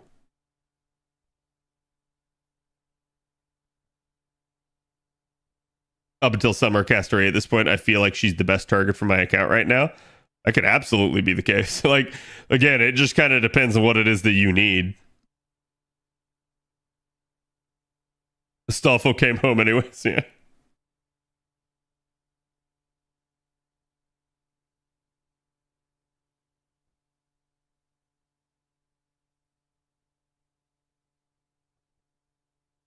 Isn't Tez still the best assassin? I think that's subjective. I think it depends entirely off like what you're basing it off of, right? Like, for instance, and I can flat out tell you guys this, if you're thinking about just rolling a singular copy of Tez and you're literally somebody that has been playing over the past year, you have stronger. Like, you literally have the Summer Valks. What makes Tez really nice is, again, that charge. That's partly why people are saying it for like the multi-core stuff.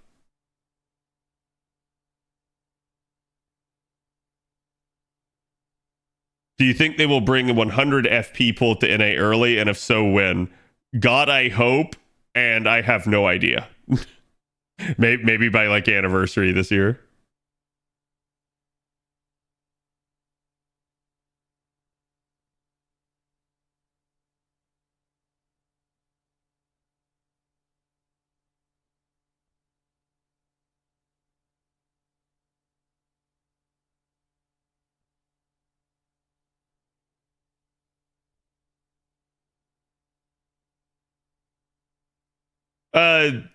If he is better, the damage is so minimal that I don't really think it matters.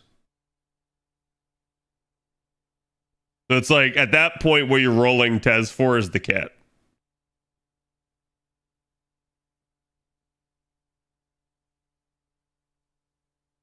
What MP am I at? Still MP3. Is Rasputin any good? Yes, he's absolutely not like a meta pull though.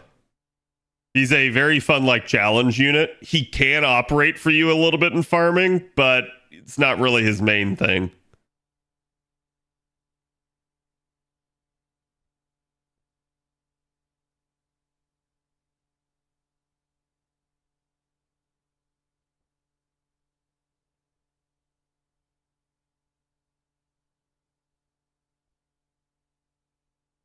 Cuckoo good with 1 MP level? Can be.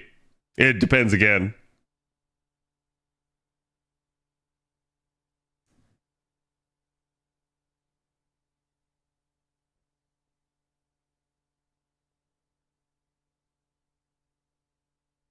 Between Rasputin and T? Wait, what do you mean by T?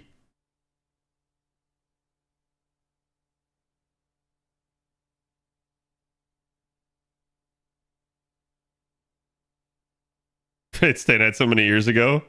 Hope I get him tonight. Good luck, Horace. I hope you get him too. Oh, Taz. Okay. I was like, hold on, what?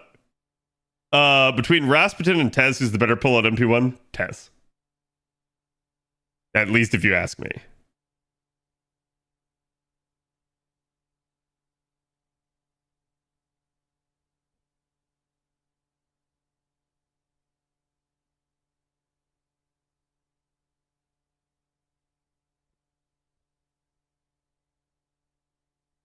Yeah, I mean, NP1's always going to be an issue. The reason to consider NP2 on like Cuckoo is going to be because, again, she is neutral. So, like, it's not that the damage isn't there. It's that when you're trying to use somebody to like neutral loop over really high health nodes, it can cause issues. Where you're really going to want to try to like make use of her is in her niche. She's Earth super effective. So, like, against an Earth target, is MP1 going to cut it? Probably. Not Earth? That might be a little bit more difficult.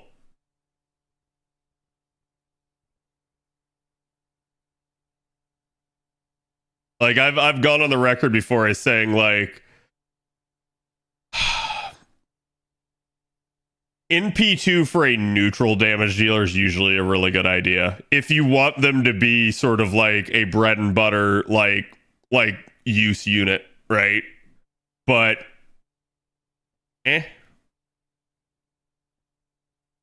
like, the advantage to someone like Tez is going to be a class oriented unit where he actually has a like class niche that he can be brought against. So it's like, oh, Riders in the node, boom, there you go, throw Tez in. But the issue at play there is you don't actually get that very often. It's kind of weird, really. Like, when it comes to Riders as high enemy nodes, it's not a common thing. So a lot of where people have been using Tez have been in neutral scenarios, and that's one of the reasons why I've said, like, yeah, a lot of it's ending up like, oh, hey, just use him for this 90 plus plus. Yeah, you're gonna have to start almost considering him as sort of a like a neutral damage dealer in that scenario.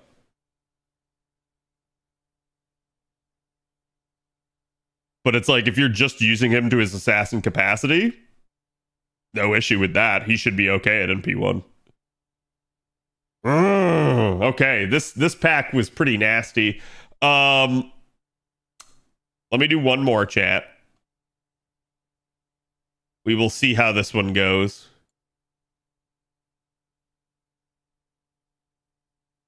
We got some 4 stars there, but the 5-star luck kind of dried out.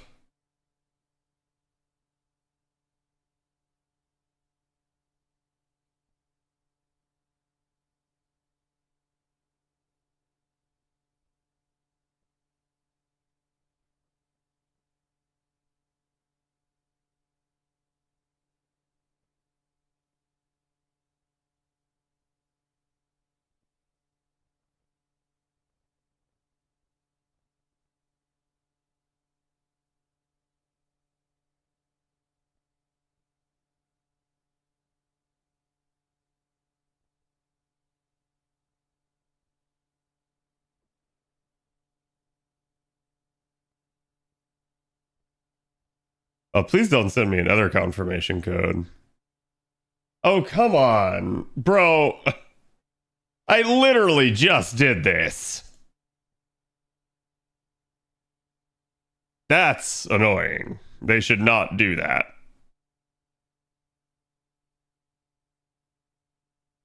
At least it's faster when I know to expect it.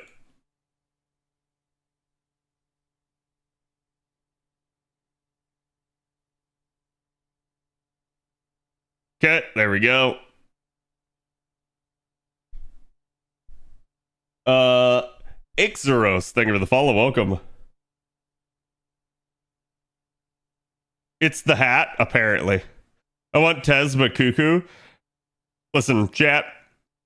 If you're on the fence about both, look at when each one will get their next banner. That's the best advice I can give you, right? Like, I know I'm not doing as good of a job of like pitching either of them because I'm trying to be objective on both and I'm trying to make it seem like both are good units. Both are good units. So again, like, just take a look, see if you can afford to wait on one of those, or if that next banner is going to be a problem, maybe even look towards the second one. But ultimately, at the end of the day, this is gotcha. This is the hard decisions you guys have to make, especially if you're free to play. It's how do I choose? And I can stump for either unit, but it's going to basically come down to what it is that you can like budget for. Yep. Yeah, I was going to say, don't forget, it doesn't stop with the two of them. You have other units coming this year. You've got Tiamat, Draco, Castoria, Berserker. There's just a literal ton of units coming out this year that people are going to want. So.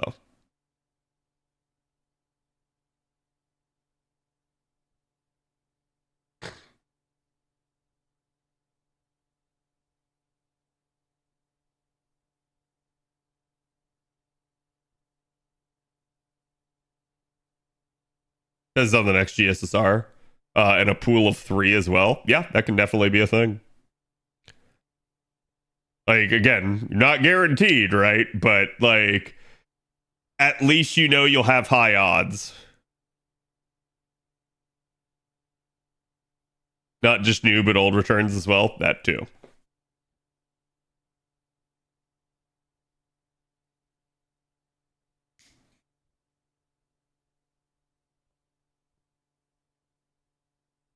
Tez Banner in summer is appealing for you? You're not rolling anything else that summer?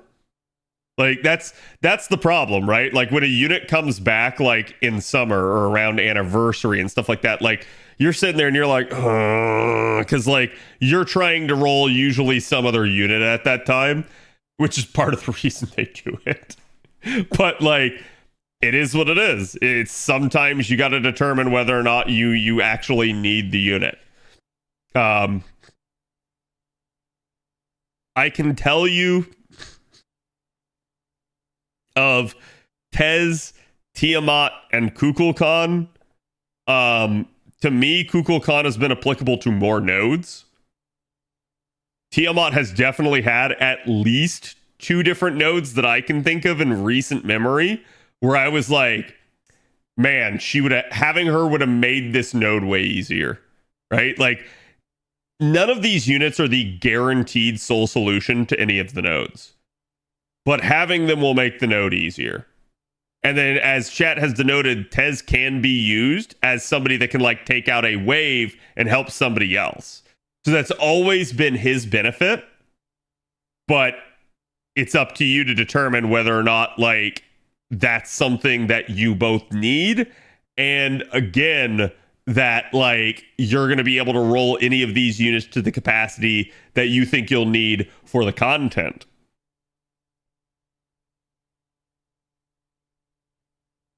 When playing free to play, we have all the info to make these decisions. Exactly. And that's why I get asked. Like I'm fully aware of it. I don't hold it against anybody. I just know it's a thing at this point.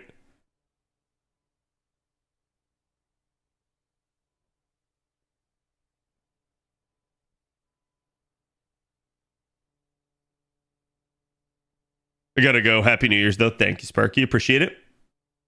I failed to get a Buki, and now I don't know if I go for her again or for Melu Summer.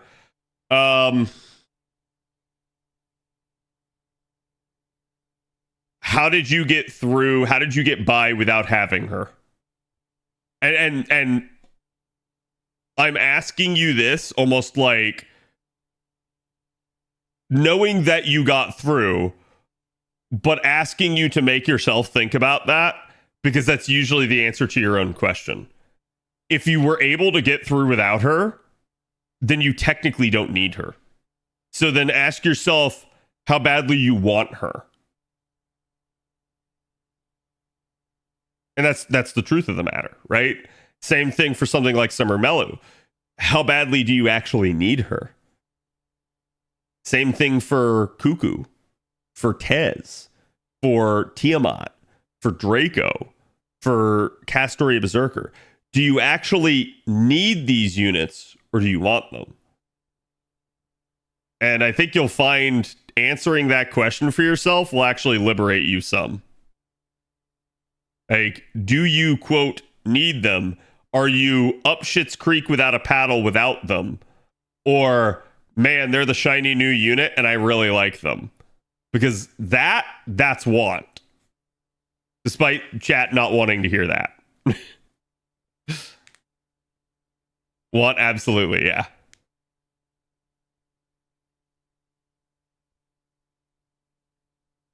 We'll hit the Richard release valve now. Oh, thank you.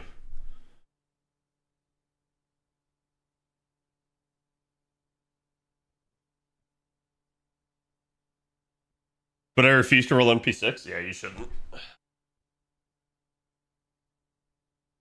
I'm actually at the point I don't need anything, but man, do I want a lot of things. Yep. Yeah, that's I think the issue coming up is there's a lot of units this year that people want, right? I need some arts loopers? Probably. It's a good idea, especially when like the unit doesn't work, right? Like, I did see a lot of people, like, back in the day, they went, like, all in on Space Ishtar. Or, like, nowadays, more recently here, they went all in on Melisande. Like, that's fine, but what happens when that unit doesn't work? Rainbow orbs.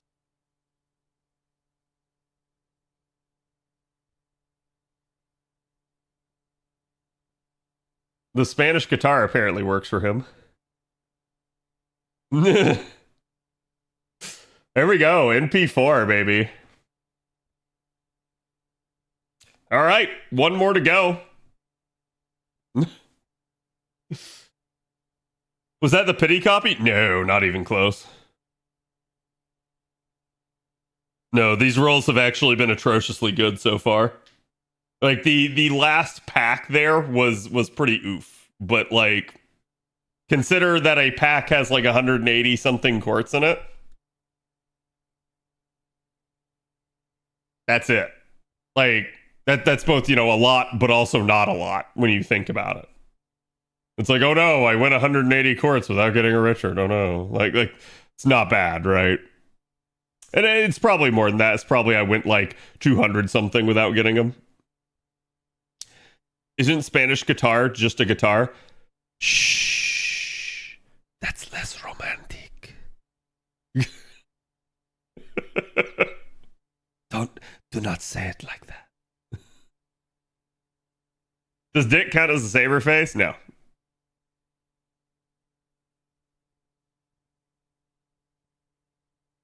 I've been drifting in and out of consciousness all night. What's the reason you're going for NP5?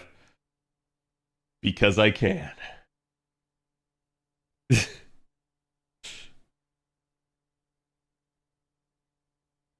Not about the instrument, it's about the technique. Yeah, I mean, it's like the style of playing and the sound of the song, right?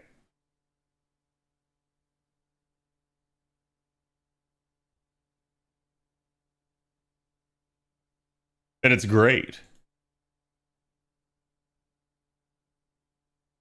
I'm adding this to our song pool. Your words, Jay, not mine. Greed? Yeah, greed's one way of putting it. Because Richard and Kat are Arthur Sims. Yeah, it's like we're brothers. This man is like me in the game personified. that is probably the best way to put it, and simultaneously also the worst. How's Richard anyways? He seems super unique and fun as a servant. Animations wise, yeah. Kit wise, he's very straightforward. He's very much just like any other AoE Buster Saber. Like, he's exactly what you're gonna expect. Again, I would like to go over the review for him, but it is already almost 11 at this point, so I doubt I'm getting to that. But Cad, what about Mary Anning? Also a Saber simp. Also have NP5 of her.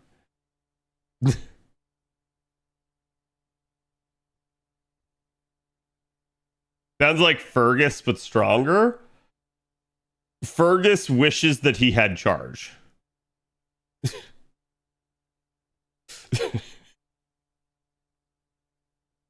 I kind of wish he was quick too. I mean that would probably put him square in the competition for like Charlie, but yeah, I mean I wouldn't hate it. I think the problem is we have so many AoE sabers, so it's like I don't blame anyone for not rolling on him.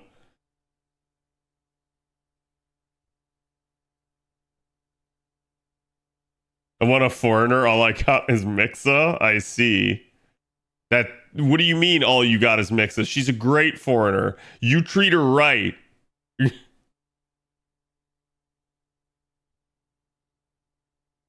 If Fergus had charge, people wouldn't roll AoE sabers.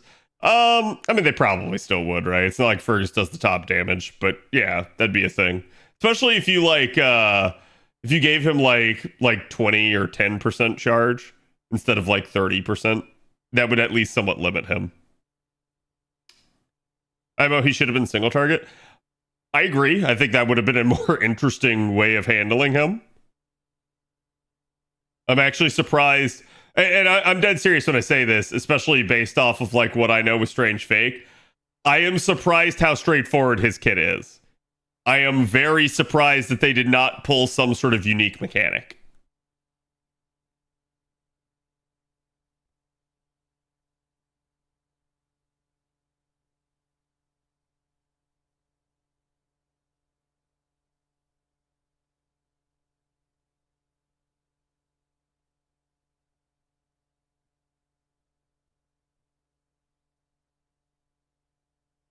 He was fresh real estate for me. Hey, as long as it, suits your needs. My Fergus is Bond 15. You madman. He should have been weird. He really should have been.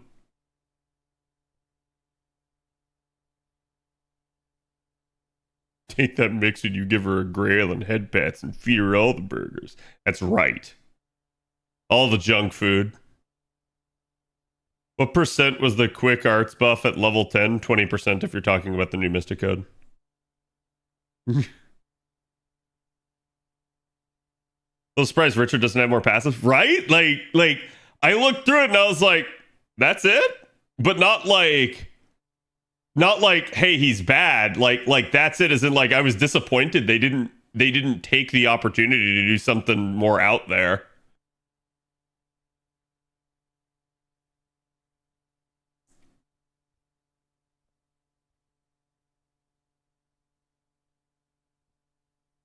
All the sabers eating then singing. Yeah, it's great that basically they're the thing that they agree on to do, because that's the whole basis of the episode, is they have to, like, for their talent show, like all the saber faces have to agree to like do something, and they can't think of anything they want to do.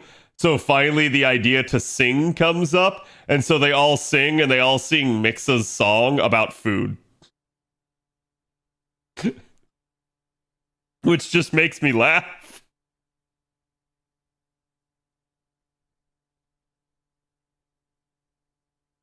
Banners are up? Oh, for NA already? God damn.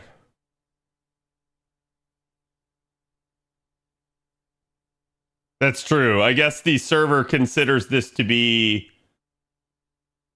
like after midnight, right? Well, chat, I can't just leave on NP4. I have to continue this.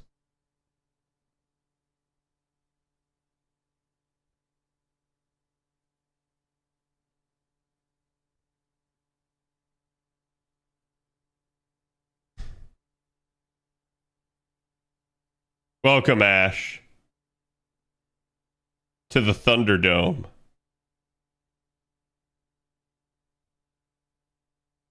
Roll next year, Cad? No! We're getting richer this year.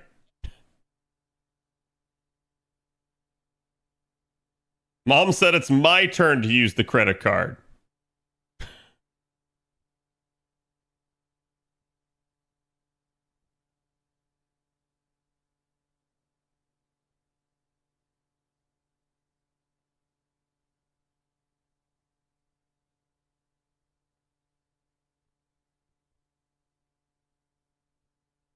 Oh, God damn it. Again? I should have known.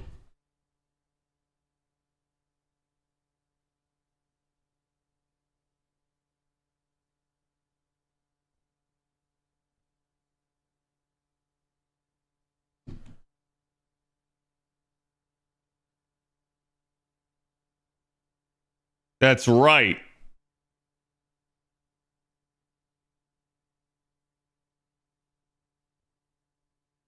You think he'd be more unique? Yeah, like I said, I'm more surprised. This is like a year 2 or year 3 kit. Like, there's nothing bad about it. It's just, I'm surprised it's just, that's the kit. Like, it's so tame is why I'm like, huh?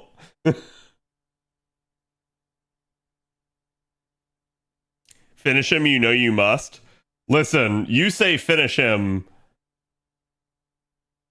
and now we're gonna go to pity.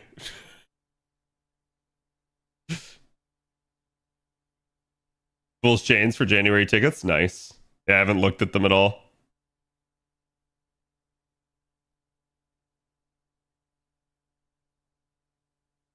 That's character appeal. There's not much.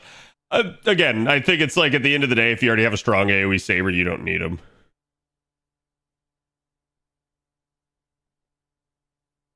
That's loser talk, Cad. Get him before pity. Listen, now you want me to get him? You were telling me to roll next year.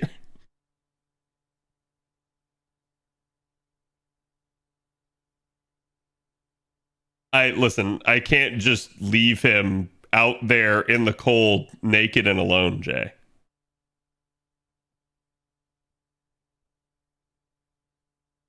Got Kyrian 3 tickets? Congrats. Say a lot of things. I know. What worries me.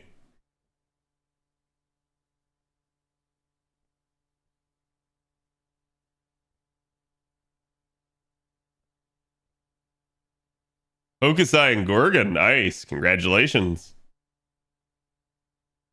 Wait, this isn't Roland? Are you sure?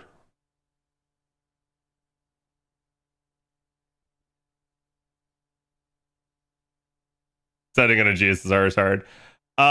Ask yourself if you can accept the worst possible outcome. That's why I rolled Semiramis, chat. I could accept getting Semiramis. I didn't want it, but I could accept it.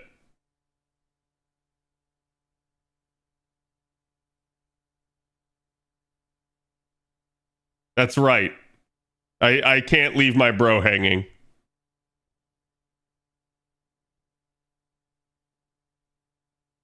I can, but do I want to risk it? Only you can answer that. But I can tell you, you miss 100% of the shots you don't take. So there's that.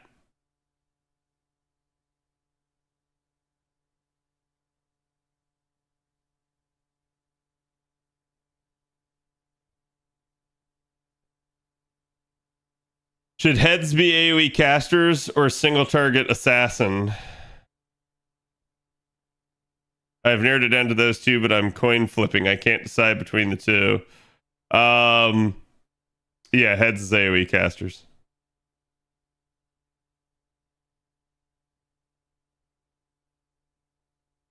I'm balling. I'm gonna ball. Ball on.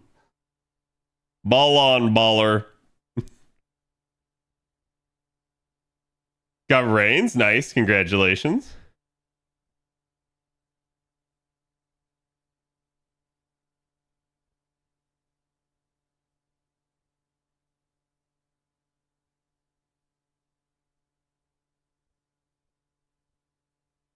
Single target assassin wins. Can you live with that? Always bet on CAD. I don't know about that. I'm pretty consistent, but I wouldn't say always. There are some times you should absolutely bet against me. That NP2 Mucha Matcha, nice. Got Starboy. You got Florida Man? Congratulations. You should be so much more excited about that, Avalon.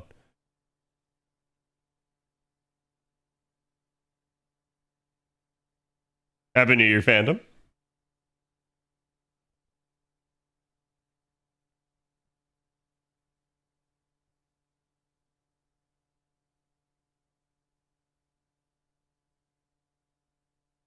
Was it expecting Curie to have a rocket launcher? What did you think he'd have? To be fair, he did use a rocket launcher in story.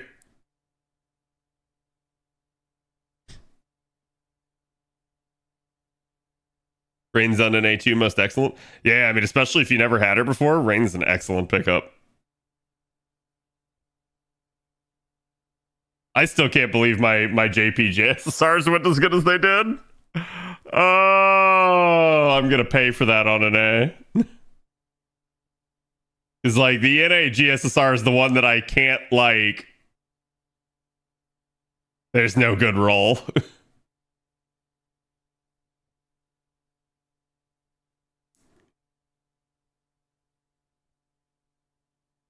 Hey, nice, Stuart. Congratulations.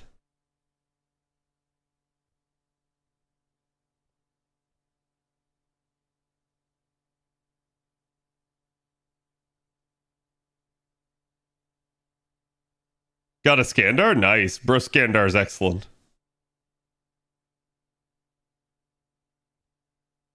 She's new, she's cute, so what the hell, right? Yeah, she's 50% charger. She also sleeps people. That can be useful. Courtesy of NFF, yep. Oh, you're talking about the black keys? Yeah.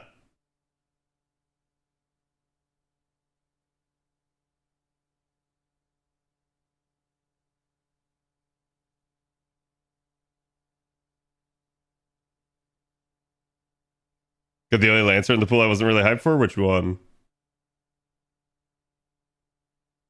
If you can only roll one, would it be Cuckoo or Tez? Are you asking me, or are you asking for generalistic advice? Are you putting a gun to my head, or am I putting a gun to your head?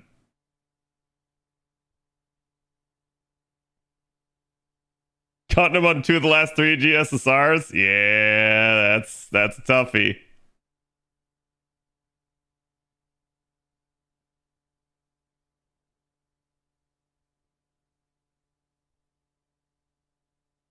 Got Arish? Congrats. Sakamoto? He can still be really nice. Definitely can be a fun unit to play with. Highly advise like testing him out in like an invincible comp.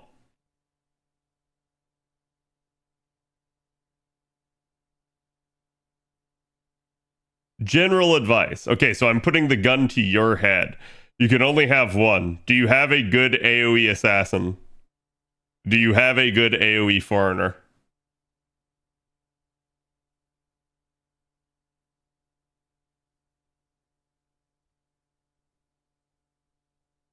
Be Arthur and Artoria's year. Trust me, chat. God, I hope so. It's year 10.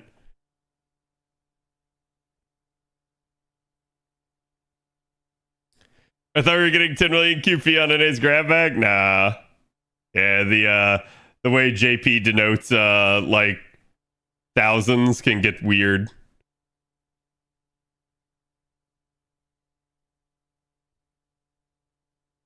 Minimal NP5s on? That's the thing. Not terribly upset about it. Did you have Gojuna before?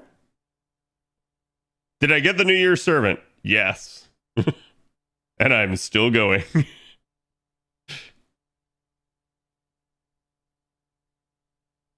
Why would we particularly need an AoE foreigner? That's a good question. Why would you?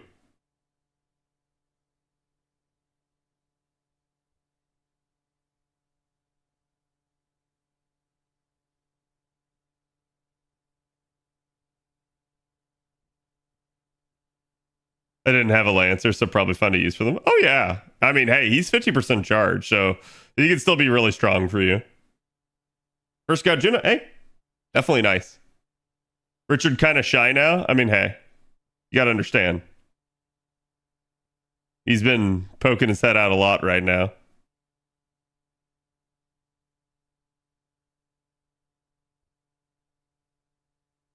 You don't, but they're helpful, surprisingly good. Indeed.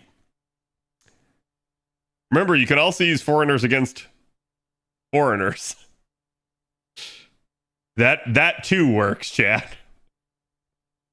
You don't necessarily have to use an alter ego against them.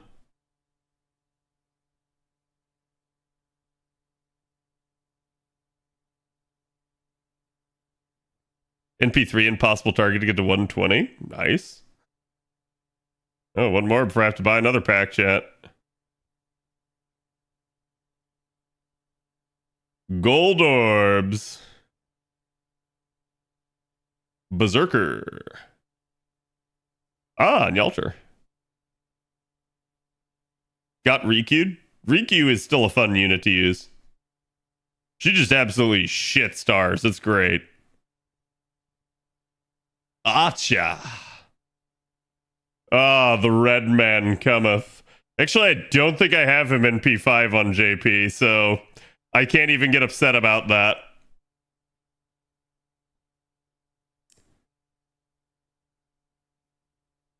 Luhi? Do you know Luhi?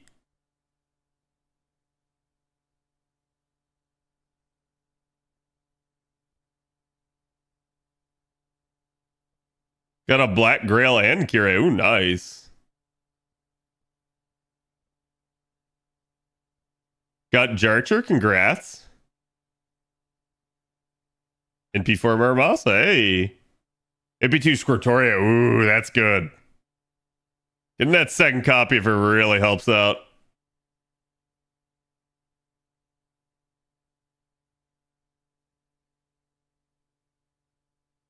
Unless I need an AoE counter to Pretenders. You might. I will say Tiamat and Kukulkan both do so much damage that you almost should not consider them based off their class. If that makes any sense.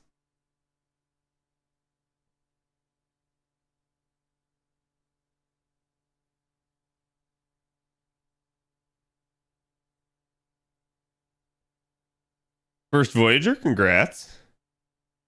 Summer Skadoodle. Ooh. Oh.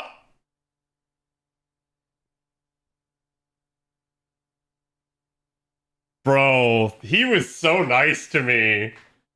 That's gotta be like 900 quartz. That's not bad. He could have made that way, way more painful. Oh, man. It's New Year's? That's true, it is. All right, chat. That is going to be it for me tonight. I'm just going to be done here. We will reconvene tomorrow to do NA New Year's. Let me see who all is on, who all I can give some love to.